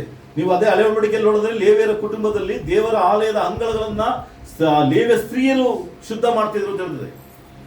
ಆ ಲೇವಿಯರ ಸ್ತ್ರೀಯರಿಗೆ ಆ ಒಂದು ಪರಿಶುದ್ಧವಾದ ಅಂಗಳವನ್ನು ಶುದ್ಧ ಮಾಡುವಂತ ಕೆಲಸ ಕೊಟ್ಟಿದ್ರು. ಇಲ್ಲಿ ಸಭೆಯಲ್ಲಿ ಮಾಡುವಂತ ಕೆಲಸ ಮಾಡುವಂತ ಸ್ತ್ರೀ ಸಹೋದರಿಯರು ಯಾರೇ ಇದ್ರು, ನೀವು ಆಶೀರ್ವಿಸಲ್ಪಟ್ಟವರು. ಈ ಕಾರ್ಯದಲ್ಲಿ ನೀವು ತುಂಬಾ ಭಾಗ್ಯವಂತರು. ಯೇಸು ಕ್ರಿಸ್ತನನ್ನ ನೋಡಲೇಬೇಕು ಅಂತ ಹೇಳಿದಂತ ಒಬ್ಬ ಅನ್ನಳಾದಂತ ಒಂದು ಸಹೋದರಿ ಹೊಸ ಒಡಂಬಡಿಕೆ ಮತ್ತಾಯದಲ್ಲಿದೆ. ಆ ತಾಯಿ ನಾನು ನೋಡಲೇಬೇಕು ಬರುವಂತ ಮೆಸೇಜ್ ಅಂತ ಹೇಳಿದಾಗ, ಬಾಲ್ಯ ವಯಸ್ಸಲ್ಲಿ, ಒಂದು ಯೌವನ ವಯಸ್ಸಲ್ಲಿ ಅವಳು ವಿಧವೆ ಆಗ್ತಾಳೆ. ಅವ್ರು ನೋಡ್ಬೇಕಂದ್ರೆ ದೇವರ ಭಕ್ತಿಯಲ್ಲಿ ಇರೋದ್ರಿಂದ ಅವಳು ದೇವಾಲಯದಲ್ಲಿ ಸೇವೆಗಳನ್ನ ಮಾಡ್ತಾ, ಸೇವಾ ಕಾರ್ಯಗಳನ್ನು ಮಾಡ್ತಾ ವೇದ ವಾಕ್ಯ ಹೇಳ್ತದೆ. ಅವಳು ಮುಪ್ಪಿನ ವಯಸ್ಸಿನಲ್ಲಿ ಮರಿಯಳು ಮತ್ತು ಯೋಸೇಫರು ಆ ದೇವಾಲಯಕ್ಕೆ ಎಂಟನೇ ದಿನ ತಂದಾಗ ಆ ಮಗುನ ನೋಡುವಂತ ಸೌಭಾಗ್ಯ ಆ ಅನ್ನಳಿಗೆ ಸಿಗುತ್ತೆ. ಸಿಮೋನ್ ಅಂತ ಹೇಳುವಂತ ಮುದ್ಕನು ಸಹ ಆ ಸ್ಥಳದಲ್ಲಿ ಇರ್ತಾನೆ ಪ್ರಿಯರೇ. ಯೆರೂಸಲೇಮ್ ದೇವಾಲಯದಲ್ಲಿ ನಡೆದಂತ ಘಟನೆ ನೀವು ಮತ್ತಾಯ ಪುಸ್ತಕದಲ್ಲಿ ಮತ್ತು ಯೋಹಾನದಲ್ಲಿ ನೀವು ನೋಡಬಹುದು, ಲೋಕದಲ್ಲಿ ನೋಡಬಹುದು. ಯಾಕೆ ಮಾತಾಡ್ತಂದ್ರೆ, ದೇವರ ಆಲಯದಲ್ಲಿ ಮಾಡುವಂತ ಕೆಲಸವು ಕೆಲಸಗಾರರು ದೇವರಿಂದ ನೇಮಿಸಲ್ಪಟ್ಟಂತ ಅನುಗ್ರಹಿಸಲ್ಪಟ್ಟವರಾಗಿದ್ದಾರೆ ಅಂತ ತಿಳ್ಕೋಬೇಕಿಲ್ಲಿ. ಏನೋ ಬ್ರದರ್ ಮಾಡ್ತಾರೆ, ಏನೋ ಸಿಸ್ಟರ್ ಮಾಡ್ತಾರೆ, ಏನೋ ಮಾಡ್ತಾರೆ, ಏನೋ ಅಂದ್ರೆ ಉಜ್ಜಿಯಲ್ಲಿ ಸಿಕ್ಕಿದಂತ ದಂಡನೆ, ಫಿಲಿಸ್ಟರಿಗೆ ಸಿಕ್ಕಿದಂತ ದಂಡನೆ ನಾವು ಸಹ ಅನುಭವಿಸಬೇಕು ಬರ್ತದೆ. ಎಚ್ಚರಿಕೆ ವಹಿಸಬೇಕಾಗಿದೆ. ಏನೋ ಒಂದು ಕಾರ್ಯಕ್ರಮ ಅಲ್ಲ ಇದು. ಮತ್ತೆ ಹೇಳ್ತೇನೆ, ಸಭೆ ಇದು, ದೇವರ ಆಲಯ ಇದು, ಯೇಸು ಕ್ರಿಸ್ತನ ದೇಹ ಇದು. ಇಲ್ಲಿ ಇರಬೇಕಾದಂತಹ ಕಾರ್ಯದಲ್ಲಿ ನಮಗೆ ಕೊಟ್ಟಂತ ಪಾತ್ರವನ್ನು ನಿಭಾಯಿಸಬೇಕಾಗಿದೆ. ಈಗ ನನಗೊಂದು ಕೆಲಸ ಕೊಟ್ಟಿದ್ದೀನಿ ನೀವು ಸಭೆಯಲ್ಲಿ. ನಾನು ಸಭೆ ಅಂದ್ರೆ ನಾನು ಹೇಳ್ತೇನೆ, ಕ್ರಿಸ್ತನ ನನಗೆ ಒಂದು ಕೆಲಸ ಕೊಟ್ಟಿದ್ದಾನೆ, ದೇವರು ನನಗೆ ಒಂದು ಕೆಲಸ ಕೊಟ್ಟಿದ್ದಾನೆ. ನಾನು ಮಾಡಲಿಲ್ಲ ಅಂದ್ರೆ ನಾನು ನಿಮಗೆ ದ್ರೋಹ ಮಾಡ್ತಿದ್ದೀನಿ ಅಲ್ಲ, ನಾನು ದೇವರ ಆಲಯಕ್ಕೆ ದ್ರೋಹ ಮಾಡ್ತಿದ್ದೀನಿ. ದೇವರ ಆಲಯದಲ್ಲಿ ಎಲಿಯನ ಮಕ್ಕಳು ಮಾಡುತ್ತಿರುವಂತಹ ದುರಭ್ಯಾಸದಿಂದ ದೇವರು ಅವರನ್ನು ಇಬ್ಬರನ್ನ ಸಂಹಾರ ಮಾಡಿದ ವೇದ ವಾಕ್ಯ ಹೇಳ್ತದೆ. ಸಾವನ ಮಕ್ಕಳು ದೇವರ ವಿಷಯದಲ್ಲಿ ಅವ್ರು ಮಾಡಿದ ತಪ್ಪಿಂದ ಬೇರೆ ಅನ್ಯ ಬೆಂಕಿನ ತರದಿಂದ ದೇವರು ಸಂಹಾರ ಮಾಡಿದಂತ ವೇದ ವಾಕ್ಯ ಹೇಳ್ತದೆ. ಅನೇಕ ವಿಷಯಗಳಿದೆ, ಹೇಳಕ್ ಸಮಯಗಳಿಲ್ಲ. ಹೊಸ ಒಡಂಬಡಿಕೆ ಬಗ್ಗೆ ತುಂಬಾ ಇಂಪಾರ್ಟೆಂಟ್ ಆಗಿದೆ. ಇಲ್ಲಿ ಹೇಳ್ತದೆ, ಸಭೆಯಲ್ಲಿ ಒಬ್ಬ ಕೆಲಸದವನಿದ್ದಾನೆ ಅಂದ್ರೆ ಅದು ದೇವರಿಂದ ನಿಯಮಿಸಲ್ಪಟ್ಟಿದ್ದಾನೆ ಅಂತ ಭಯ ಇರಬೇಕು ನಮಗೆ. ನಾವು ರಸ್ತೆಯಲ್ಲಿ ಹೋಗ್ತಾ ಇರ್ತೀವಿ, ರಸ್ತೆಯಲ್ಲಿ ಒಬ್ಬ ಒಂದು ವೈಟ್ ಶರ್ಟ್ ಒಂದು ಕಾಕಿ ಪ್ಯಾಂಟ್ ಆಗಿರ್ತಾನೆ, ಅವನೊಂದು ಕೈ ತೋರಿಸ್ತಾನೆ. ಅಲ್ಲಿ ನೋಡಿದ್ರೆ ನಮ್ಗಿಂತ ಸಣ್ಣ ಇರ್ಬೋದು, ಇಲ್ಲ ನಮಗಿಂತ ಬಲಹೀನಾಗಿರ್ಬೋದು. ಅವ್ನ ಕೈ ತೋರಿಸಿದಾಗ ನಾವೇನ್ ಮಾಡ್ತೀವಿ? ಹಿಂಗಂತಾನೆ ನಾವು ಗಾಡಿ ತಗೊಂಡೋದಾಗ ಏನ್ ಮಾಡ್ತೀವಿ ನಾವು? ನಾನು 4 ಲಕ್ಷದ ಕಾರ್ನ ಇವನು ಕೈ ತೋರಿಸಿ ನಾನೇ ನಿಲ್ಲಿಸ್ಬೇಕು ಅಂತ ನಿಲ್ಲಿಸ್ತಿದ್ರ? ನಿಲ್ಲಿಸ್ಲಿಲ್ಲ ಅಂತ ಕೇಳಿ ಹಿಂದೆನೆ ಏನ್ ಬರ್ತದೆ? ಯಾಕೆಂದ್ರೆ ಆ ಹಾಕಿರುವಂತ ಬಟ್ಟೆಯ ಕೆಲಸದ ಒಂದು ಹುದ್ದೆ ಇದೆಯಲ್ಲ, ಅದಕ್ಕೆ ನಾವು ಗೌರವ ಸಲ್ಲಿಸಬೇಕು, ಅದಕ್ಕೆ ನಾವು ತಲೆ ಬಾಗ್ಲೇಬೇಕು. ಅನೇಕ ನಿಯಮಗಳಿದೆ. ಏನೋ ತಾನ ಹೋಗ್ಬಿಟ್ಟು ನಾವು ಏರ್ಪೋರ್ಟ್ ಒಳಗಡೆ ಹೋಗಕ್ಕಾಗಲ್ಲ, ಏನೋ ತಾನ ಹೋಗ್ಬಿಟ್ಟು ರೈಲ್ವೆ ಸ್ಟೇಷನ್ ನಾವು ಕುಂತ್ಕೊಳ್ಳೋಕ್ಕಾಗೋದಿಲ್ಲ, ಏನೋ ತಾನ ಹೋಗ್ಬಿಟ್ಟು ನಾವು ಒಂದು ಕಮಿಷನರ್ ಆಫೀಸ್ ಒಳಗಡೆ ಕುಂತ್ಕೊಳ್ಳೋಕ್ಕಾಗಲ್ಲ. ಅನುಮತಿ ಬೇಕು. ಒಬ್ಬೊಬ್ಬರ ಒಂದು ಅನುಮತಿ ಇಲ್ಲದೆ ನಾವು ಯಾರೋ ವ್ಯಕ್ತಿ ಹತ್ರ ಹೋಗಲ್ಲ. ಅಂತ ಗಣ್ಯವಾದ ವ್ಯಕ್ತಿಗಳ ಹತ್ರನೇ ಇಷ್ಟು ನಿಯಮಗಳಿದ್ದಾಗ ದೇವಾಲಯದಲ್ಲಿ ಇನ್ನೆಷ್ಟು ನಿಯಮಗಳಿರಬೇಕು, ಇನ್ನೆಷ್ಟು ಸಿಸ್ಟಮೆಟಿಕ್ ಇರಬೇಕು.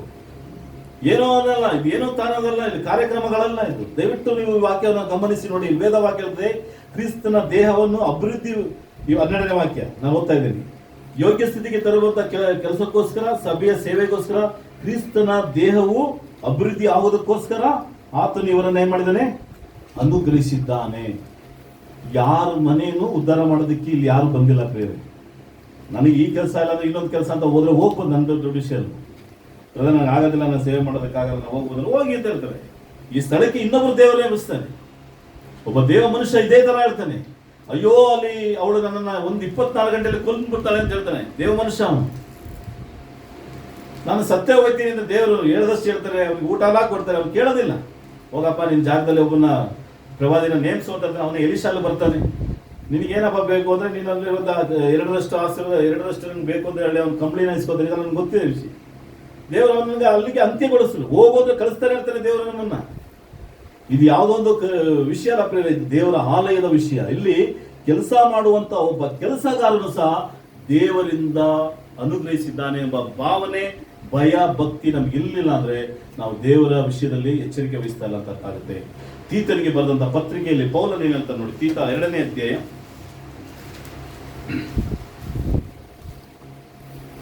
3ನೇ ವಾಕ್ಯ. ದೇವಭಕ್ತಿಯರಿಗೆ ಯೋಗ್ಯವಾದ ನಡೆದುಳ್ಳವರು. ಸರಿ, ನಾವು ಇದನ್ನ ಓದಕ್ಕಿಂತ ಮುಂಚೆ 1 ತಿಮೋಥಿ 3ನೇ ಅಧ್ಯಾಯ ಬರುವ 1 ತಿಮೋಥಿ 3ನೇ ಅಧ್ಯಾಯ ಬರುವ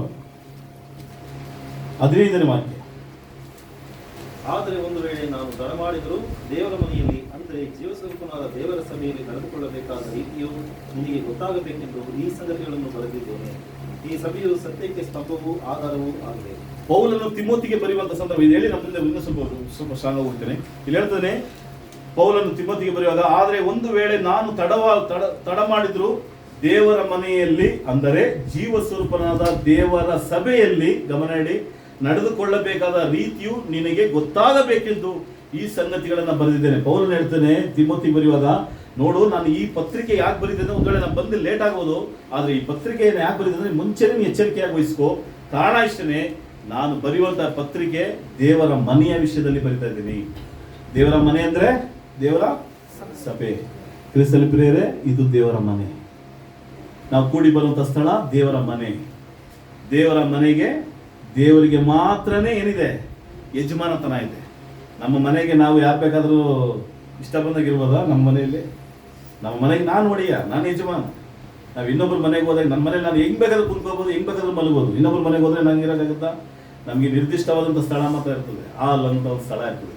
ತುಂಬಾ ಆತ್ಮೀಯ ಇರೋದ್ರೆ ಸ್ವಲ್ಪ ಒಳಗಡೆ ಕರ್ಕೊಂಡು ಹೋಗ್ಬೋದು, ಇನ್ನು ಸ್ವಲ್ಪ ಅಂದರೆ ಇನ್ನೂ ಸ್ವಲ್ಪ ಕರ್ಕೊಂಡು ಹೋಗ್ಬೋದು, ಅಷ್ಟೇ ಹೊರತು ಒಂದು ಲಿಮಿಟ್ ಗಂಟನೇ.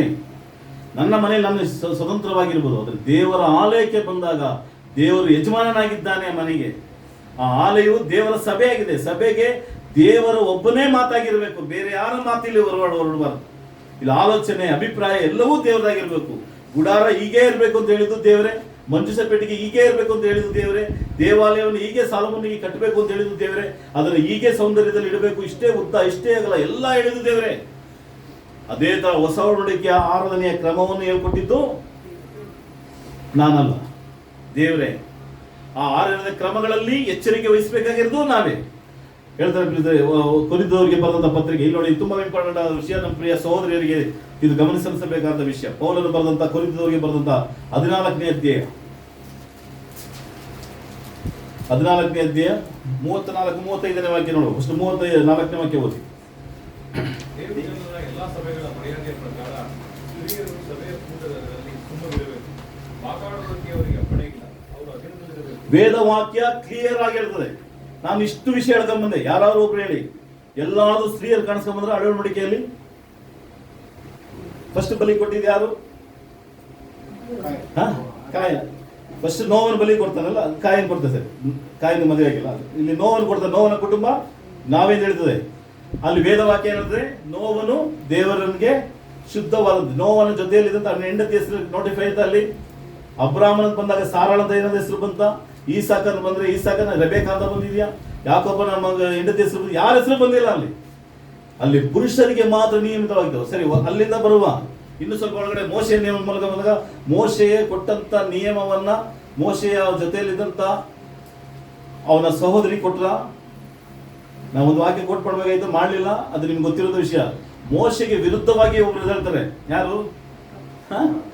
ಅಕ್ಕ. ಏನಕ್ಕೆ ಹೇಳ್ತಾರೆ? ನೀನು ಪ್ರವಾದಿ, ನಾನು ಪ್ರವಾದಿ ಇದ್ದಾನೆ, ನಾನು ಮಾತಾಡ್ಬಾರ್ದಾ? ಒಂದೇ ಮಾತು. ಏನ್ ನಡೀತದ ಗೊತ್ತಲ್ವಾ? ಕ್ರಿಸ್ತನ ಪ್ರಿಯರೇ, ದೇವ ಮನುಷ್ಯರನ್ನ ಆರಿಸ್ಕೊಂಡ ಮೇಲೆ ದೇವರು ಅವ್ರ ಹತ್ರನೇ ಮಾತಾಡೋದು, ಅವರಿಂದನೇ ಕೆಲಸ ನಡೆಸೋದು. ಅದಕ್ಕೆ ತದ್ದು ವಿರೋಧವಾಗಿ ನೀವು ಅಣ್ಣ ಆಗಿರ್ಲಿ, ತಮ್ಮ ಆಗಿರ್ಲಿ, ಚಿಕ್ಕಪ್ಪ ಆಗಿರ್ಲಿ, ಅಪ್ಪ ಆಗಿರ್ಲಿ, ಗಂಡ ಆಗಿರ್ಲಿ, ಹೆಂಡತಿ ಆಗಿರ್ಲಿ, ಯಾರು ಮಾತ್ರ ದೇವರು ಕೇಳೋದಿಲ್ಲ. ಸ್ವಂತ ಅಕ್ಕ ಆ ದೋಣಿಯಲ್ಲಿ ಆ ಮಗುವಿನ ಇಟ್ಟಂತ ಸಂದರ್ಭದಲ್ಲಿ ಅದನ್ನು ನೋಡ್ಕೊಂಡು ಹೋಗಿ ಹೇಳಿದಂತ ಅಕ್ಕ, ಅವಳು ಒಂದು ಸಂದರ್ಭ ಬಂದಾಗ ದೇವರಿಗೆ ವಿರುದ್ಧವಾಗಿ, ಮೋಶೆಗೆ ವಿರುದ್ಧವಾಗಿ ಮಾತಾಡ್ತಾರೆ. ನಾನು ಪ್ರವಾದಿನಿ ತಾನೆ, ಹೌದು ನಿಜ ಅವಳು ಪ್ರವಾದಿನಿ, ಆದ್ರೆ ಆ ವಿಷಯ ಮಾತಾಡೋದಕ್ಕೆ ಅವಳಿಗೆ ಅನುಮತಿ ಇಲ್ಲ. ಅದನ್ನ ಅವ್ರ ಅಣ್ಣ ಹೇಳ್ತಾನೆ, ಆರನ್ನ ಸ್ಥಳ ಹೇಳ್ತಾನೆ, ಹೋಗ್ಬಿಟ್ಟು ಮೋಶೆಗೆ ಹೇಳ್ತಾನೆ ಈ ತರ ಆಗೋಯ್ತು ಅಂದಾಗ ಮೋಶೆ ಹೋಗಿ ಪ್ರಾರ್ಥನೆ ಮಾಡ್ತಾನೆ ತನ್ನ ಅಕ್ಕನಿಗೋಸ್ಕರ.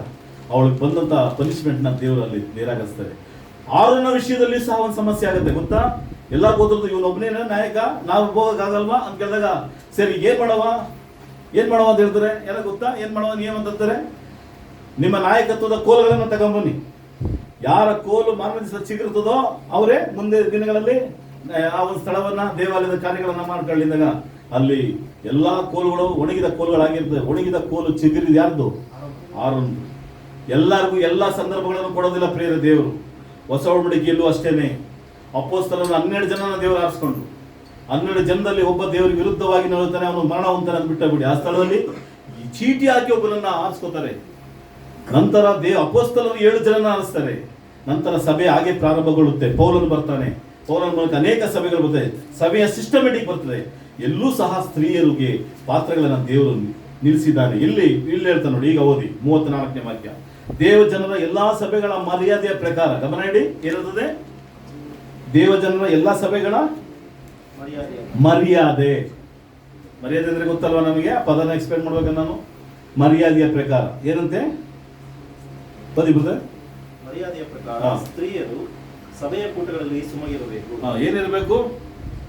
ಬಿಗ್ ಸೈಲೆಂಟ್ ಆಗಿರ್ಬೇಕು. ನಂತರ ಮಾತನಾಡೋದಕ್ಕೆ ಅವರಿಗೆ ಅಪ್ಪಣೆ. ಇದನ್ನ ಯಾರಾದ್ರೂ ತದ್ವಿರುದ್ಧವಾಗಿ ಮಾತಾಡಿದ್ರಿ ದೇವರಿಗೂ ನಿಮಗೆ ಮಾತ್ರ ಲೆಕ್ಕ. ಈ ವಿಷಯದಲ್ಲಿ ನಾ ಕೈ ತೊಳ್ಕೊತೀನಿ. ಬೋಧಕನಾಗಿ, ಸ್ಥಾನಿಕ ಸಭೆ ಬೋಧಕನಾಗಿ ನಾ ಕೈ ತೊಳ್ಕೊತೀನಿ. ಯಾವ ಸಹೋದರಿ ಏನಾದ್ರು ಮಾತಾಡಿದ್ರೆ ನಿಮಗೆ ಸೇರಿದ್ದು ನಿಮಗೆ ದೇವರು ಸೇರಿ. ವೇದವಾಕ್ಯ ಹೇಳೋದನ್ನ ನಾನು ನಿಮ್ಗೆ ಹೇಳ್ತಾ ಇದ್ದೀನಿ. ಇದು ನನ್ನಷ್ಟಕ್ಕೆ ಏನು ಮಾತಾಡ್ತಿಲ್ಲ, ನನ್ನ ಪ್ರಿಂಟ್ ಬೈಬಲ್ ನಾನು ನಿಮ್ಗೆ ಕೊಟ್ಟಿಲ್ಲ. ವೇದವಾಕ್ಯ ಹೇಳಿದ್ರೆ ಸ್ತ್ರೀಯರು ಸಭೆಯ ಕೂಟಗಳಲ್ಲಿ ಸುಮ್ಮನಿರಬೇಕು, ಮಾತನಾಡೋದಕ್ಕೆ ಅವರಿಗೆ ಯಾವ ಅಪ್ಪಣೆಯೂ ಇಲ್ಲ. ನಂತರ 35ನೇ ವಾಕ್ಯ. ಅವರು ಏನಾದರೂ ತಿಳಿದುಕೊಳ್ಳುವುದಕ್ಕೆ ಅಪೇಕ್ಷಿಸಿದ್ರೆ ಇಲ್ಲ, ಅದಕ್ಕೂ ಮುಂಚೆ ಇನ್ನೊಂದು ಪದ ಇದೆ ನೋಡಿ, ಮಾತಾಡೋದಕ್ಕೆ ಅವರಿಗೆ ಅವರು ಅಧೀನದಲ್ಲಿರಬೇಕು. ಏನಾಗಿರ್ಬೇಕು? ಅಧೀನದಲ್ಲಿರ್ಬೇಕು. ಯಾರ ಅಧೀನದಲ್ಲಿರ್ಬೇಕು? ಯಾರ ಅಧೀನದಲ್ಲಿರ್ಬೇಕು?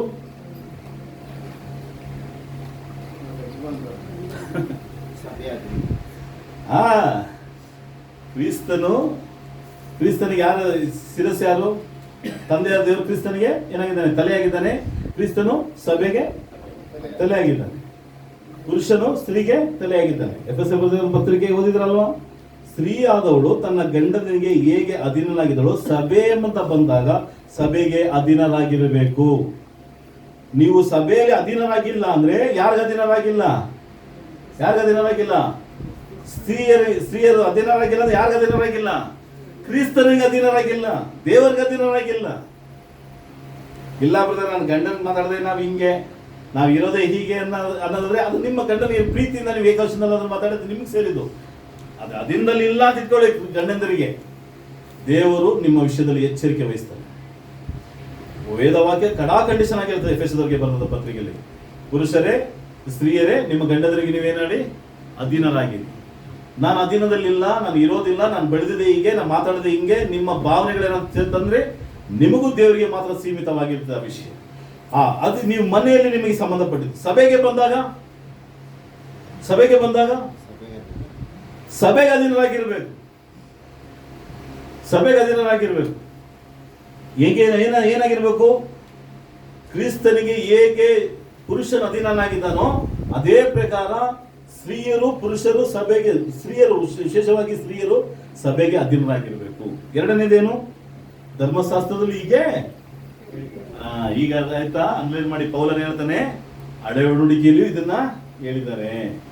ಹಳೆ ಒಡಂಬಡಿಕೆಯಲ್ಲಿ ಮಾತಾಡ್ತಾರಲ್ಲ ಬ್ರದರ್, ಯಾವ ಲೇಡೀಸ್ ತೋರಿಸಿ, ಯಾವ ಲೇಡೀಸ್ ಮಾತಾಡಿದ್ದಾರೆ ಅಂತ ದೇವಾಲಯದಲ್ಲಿ? ಯಾರು ಮಾತಾಡಕ್ಕೆ ಅನುಮತಿ ಇಲ್ಲ. ನ್ಯಾಯಸ್ಥಾಪಕರಲ್ಲಿ ಒಂದು ಸ್ತ್ರೀ ನ್ಯಾಯಸ್ಥಾಪಕರಾದ್ರೆ ಪುರುಷರ ಮುಂದೆ ಮಾತಾಡೋದು ಅನುಮತಿ ಇಲ್ಲ. ಪ್ರವಾದಿನಿಗಳು ಇದ್ರು, ಹೊಸ ಒಡಂಬಡಿಕೆಯಲ್ಲಿ ಪ್ರವಾದಿನಿಗಳಿದ್ದಾರೆ. ಹಳೆ ಒಡಂಬಡಿಕೆಯಲ್ಲಿ ಮೋಶೆ ಅಕ್ಕನು ಪ್ರವಾದಿನಿ. ಪುರುಷರ ಮುಂದೆ ಮಾತಾಡೋಕೆ ಅನುಮತಿ ದೇವರು ಕೊಡ್ಲಿಲ್ಲ. 35ನೇ ವಾಕ್ಯ. ಅವರು ಏನಾದರೂ ತಿಳಿದುಕೊಳ್ಳುವುದಕ್ಕೆ ಅಪೇಕ್ಷಿಸಿದ್ದಾರೆ. ನೋಡಿ, ಇದು ತುಂಬಾ ಗಮನ ಇಡಿ. ಸಭೆ ಹೊಸ ಒಡಂಬಡಿಕೆಯಲ್ಲಿ ನಾವಿದ್ದೇವೆ. ಈಗ ಏನಾದ್ರು ತಿಳಿದುಕೊಳ್ಳುವುದಕ್ಕೆ ಅಪೇಕ್ಷಿಸಿದ್ರೆ ಮನೆಯಲ್ಲಿ ತಮ್ಮ ಗಂಡಂದಿರನ್ನು ಕೇಳಲಿ. ಏನ್ ಮಾಡ್ಬೇಕು? ಕ್ಲೀನ್ ಆಗಿ ಹೇಳ್ತಿದ್ದೇನೆ ಪೌಲ. ನಿಮ್ಗೆ ಏನೇ ಡೌಟ್ ಬಂದ್ರು ಸಿಸ್ಟರ್ಸ್, ನನ್ನ ಪ್ರಿಯ ಸಹೋದರಿಯರೇ, ನೀವು ಇನ್ನೊಬ್ಬರನ್ನ ಟಾರ್ಗೆಟ್ ಮಾಡೋದು ಮಾತಾಡೋದಕ್ಕೆ ರೈಟ್ಸ್ ಕೊಟ್ಟಿಲ್ಲ ದೇವರು. ನೀವು ಏನೇ ಮಾತಾಡಬೇಕು ಅಂದ್ರು ಮನೆಗೆ ಹೋಗ್ಬೇಕು, ಮನೆಯಲ್ಲಿರುವಂತ ನಿಮ್ಮ ಗಂಡಂದ್ರು, ಒಂದು ವೇಳೆ ಮದುವೆ ಆಗದೆ ಇದ್ದಂತ ಕನ್ಯೆ ಸಹೋದರಿ ಇದ್ರೆ ನಿಮ್ಮ ತಂದೆ ಇದ್ರು, ಒಂದು ವೇಳೆ ನಿಮ್ಮ ಸಹೋದರರಿಗೆ ಮತ್ತು ಮನೆ ಸಭೆಯಲ್ಲಿರುವ ಪುರುಷರ ಹತ್ರ ಮಾತಾಡ್ಬೇಕಷ್ಟೇ. ಪುರುಷರ ಬಿಟ್ಟು ನೀವೇನಾದ್ರು ಅತಿಕ್ರಮಿಸಿ ಮಾತಾಡಿದ್ರೆ ಕ್ರಿಸ್ತನಿಗೆ ಮಾತಾಡ್ದಂಗೆ ನೀವು. ಯಾಕಂದ್ರೆ ನೀವು ಅಧೀನರಾಗಿಲ್ಲ ಸಭೆಗೆ, ಕ್ರಿಸ್ತನಿಗೆ ಅಧೀನರಾಗಿಲ್ಲ, ದೇವರಿಗೆ ಅಧೀನರಾಗಿಲ್ಲ, ದೇವರ ವಾಕ್ಯಕ್ಕೆ ಅಧೀನರಾಗಿಲ್ಲ. ನೀವು ಎಷ್ಟೇ ಪಂಡಿತರಾಗಿರ್ಬೋದು, ಬೈಬಲಲ್ಲಿ ಒಂದು 50 ಸಾರಿ ನೀವು ಬೈಬಲ್ನ ಉಲ್ಟಾ ಪಲ್ಟಾ ಓದಿರ್ಬೋದು. ದೇವರ ಸಿಸ್ಟಮ್ ಪ್ರಕಾರ ನೀವಿಲ್ಲ ಅಂದ್ರೆ ದೇವರ ವಿಷಯದಲ್ಲಿ ದೇವರು ನಮ್ಮನ್ನ ಉಗ್ರವಾದಂತ ಕೋಪವನ್ನು ಬಯಸುತ್ತಾನೆ. ನಂತರ ಹೇಳ್ತಾನೆ 35ನೇ ವಾಕ್ಯದಲ್ಲಿ, ಮನೆಯಲ್ಲಿ ಏನಾಗಿದೆ ಗಂಡಂದಿರ ಬಳಿಯಲ್ಲಿ ಕೇಳಲಿ. ನಂತರ ಸ್ತ್ರೀಯರು ಸಭೆಯಲ್ಲಿ ಮಾತಾಡುವುದು ನಾಚಿಕೆಗೆ ಕೆಲಸವಾಗಿದೆ. ಇದು ನಾನು ಹೇಳ್ತಾನೆ ಈ ವಾಕ್ಯದ ಬಗ್ಗೆ. ಪೌಲನು ಪವಿತ್ರಾತ್ಮನು ಪೌಲನ ಮೂಲಕ ದೇವರ ವಾಕ್ಯ ಬರೆಸಲ್ಪಟ್ಟಿದೆ. ಸ್ತ್ರೀಯರು ಸಭೆಯಲ್ಲಿ ಮಾತನಾಡುವುದು ನಾಚಿಕೆ ಕೆಟ್ಟ ಕೆಲಸ. ಇಂಗ್ಲಿಷಲ್ಲಿ ಇನ್ನೂ ಖಂಡಿತವಾಗಿ ಯಾರೋ ನಾನು ಅದನ್ನು ಕೇಳಿದಾಗ ಇನ್ನೂ ಗಂಭೀರವಾಗಿ ಮಾತಾಡ್ತಾರೆ ಇಂಗ್ಲಿಷ್ ಬೈಬಲ್. ತಮಿಳಲ್ಲಿ ಇನ್ನೂ ಸಹ ಇದಾಗಿರ್ತದೆ. ಇದನ್ನು ಸಹೋದರರ ಜೊತೆ ಡಿಸ್ಕಷನ್ ಮಾಡ್ತಿದ್ದಾರೆ. ಯಾವ ಕಾರಣಕ್ಕೂ ನೀವು ಸ್ತ್ರೀಯರು ಸಭೆ ಒಳಗಡೆ ಮಾತಾಡೋಕೆ. ಸಭೆ ಅಂದ್ರೆ ಯಾರು? 4 ಗೋಡೆ ಅಲ್ಲ. ಸಭೆ ಅಂದ್ರೆ ಕೂಡಿ ಬರುವಂತ ಸಹೋದರರ ನಾವೇ ಸಭೆ.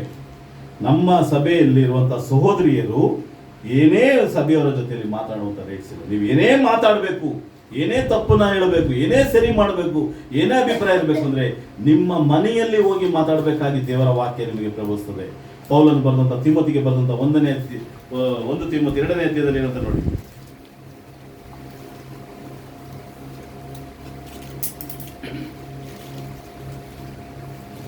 ಎರಡನೇ ಅಧ್ಯಾಯ 2ನೇ ವಾಕ್ಯ.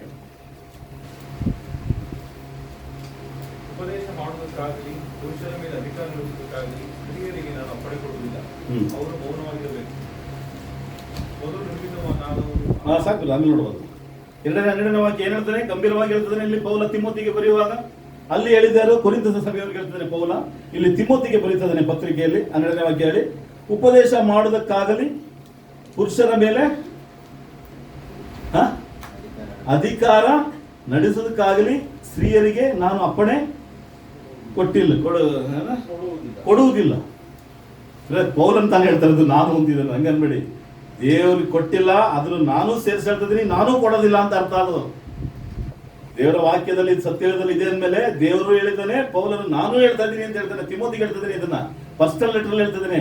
ಏನ ಗಮನ ಇಟ್ಟು ನೋಡಿ. ಸ್ವಲ್ಪ ಜನ ಹೇಳ್ತಾರೆ, ಬ್ರದರ್ ಪೌಲನ್ ಹೇಳಿರೋದಿದ್ದು, ಪೌಲನ ಮಾತಿದ್ದು ಅಂತ. ಇಲ್ಲ, ಪೌಲನು ತಿಮೋತಿಗೆ ಬರೆಯುವಾಗ ಒಂದು ಅಂಡರ್ಲೈನ್ ಮಾಡಿದ್ದು ನೋಡಿ. ಇನ್ನೂ ಸರಿ ಓದಿ 12ನೇ ವಾಕ್ಯ ಅರ್ಥ ಆಗ್ಲಿ. ಉಪದೇಶ ಮಾಡೋದಕ್ಕಾಗಲಿ ಪುರುಷರ ಮೇಲೆ ಅಧಿಕಾರ ನಡೆಸಲಾಗಲಿ ಸ್ತ್ರೀಯರಿಗೆ ನಾನು ಅಪ್ಪಣೆ ಕೊಡುವುದಿಲ್ಲ. ಅಂದ್ರೆ ಪೌಲನ್ ತಿಮೋತಿಗೆ ಹೇಳ್ತಿದ್ದಾನೆ, ತಿಮೋತಿ ನಾನು ಹೇಳ್ದೆ ಅಂತ ಹೇಳು ಅಂತ ಹೇಳ್ತಿದ್ದಾನೆ ಅಲ್ಲಿ ಪತ್ರಿಕೆಯಲ್ಲಿ. ದೇವರೂ ಕೊಟ್ಟಿಲ್ಲ ಅಪ್ಪಣೆ, ನಾನೂ ಕೊಟ್ಟಿಲ್ಲ ಅನ್ನೋ ಅರ್ಥದ ಮಾತದ್ದು. ನಾನು ಅಪ್ಪಣೆ ಕೊಡ್ತಾ ಇಲ್ಲ. ನಂತರ ಏನಾಗಿರ್ಬೇಕು ಅವರು? ಇಷ್ಟೇ, ಸಭೆಯಲ್ಲಿ ಸ್ತ್ರೀಯರು ಮೌನವಾಗಿರ್ಬೇಕು. ಇದು ಕ್ರಿಸ್ತನ ಸಭೆಯ ಸಿದ್ಧಾಂತ. ನಾಮಧರ ಸಭೆಗಳಲ್ಲಿ ಡಿನಾಮಿನೇಷನ್ ಚರ್ಚ್ ಬಗ್ಗೆ ನಾನು ಮಾತಾಡಕ್ಕೆ ಹೋಗ್ತಾ ಇಲ್ಲ.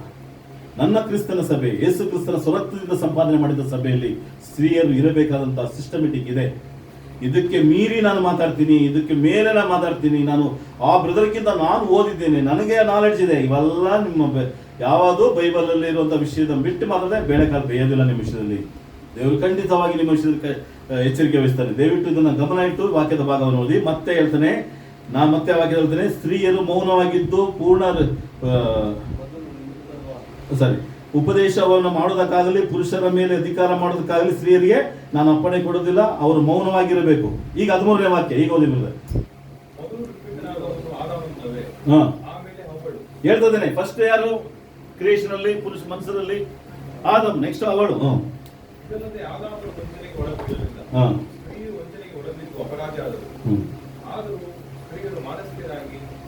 ಸಾಕು ಬ್ರದರ್.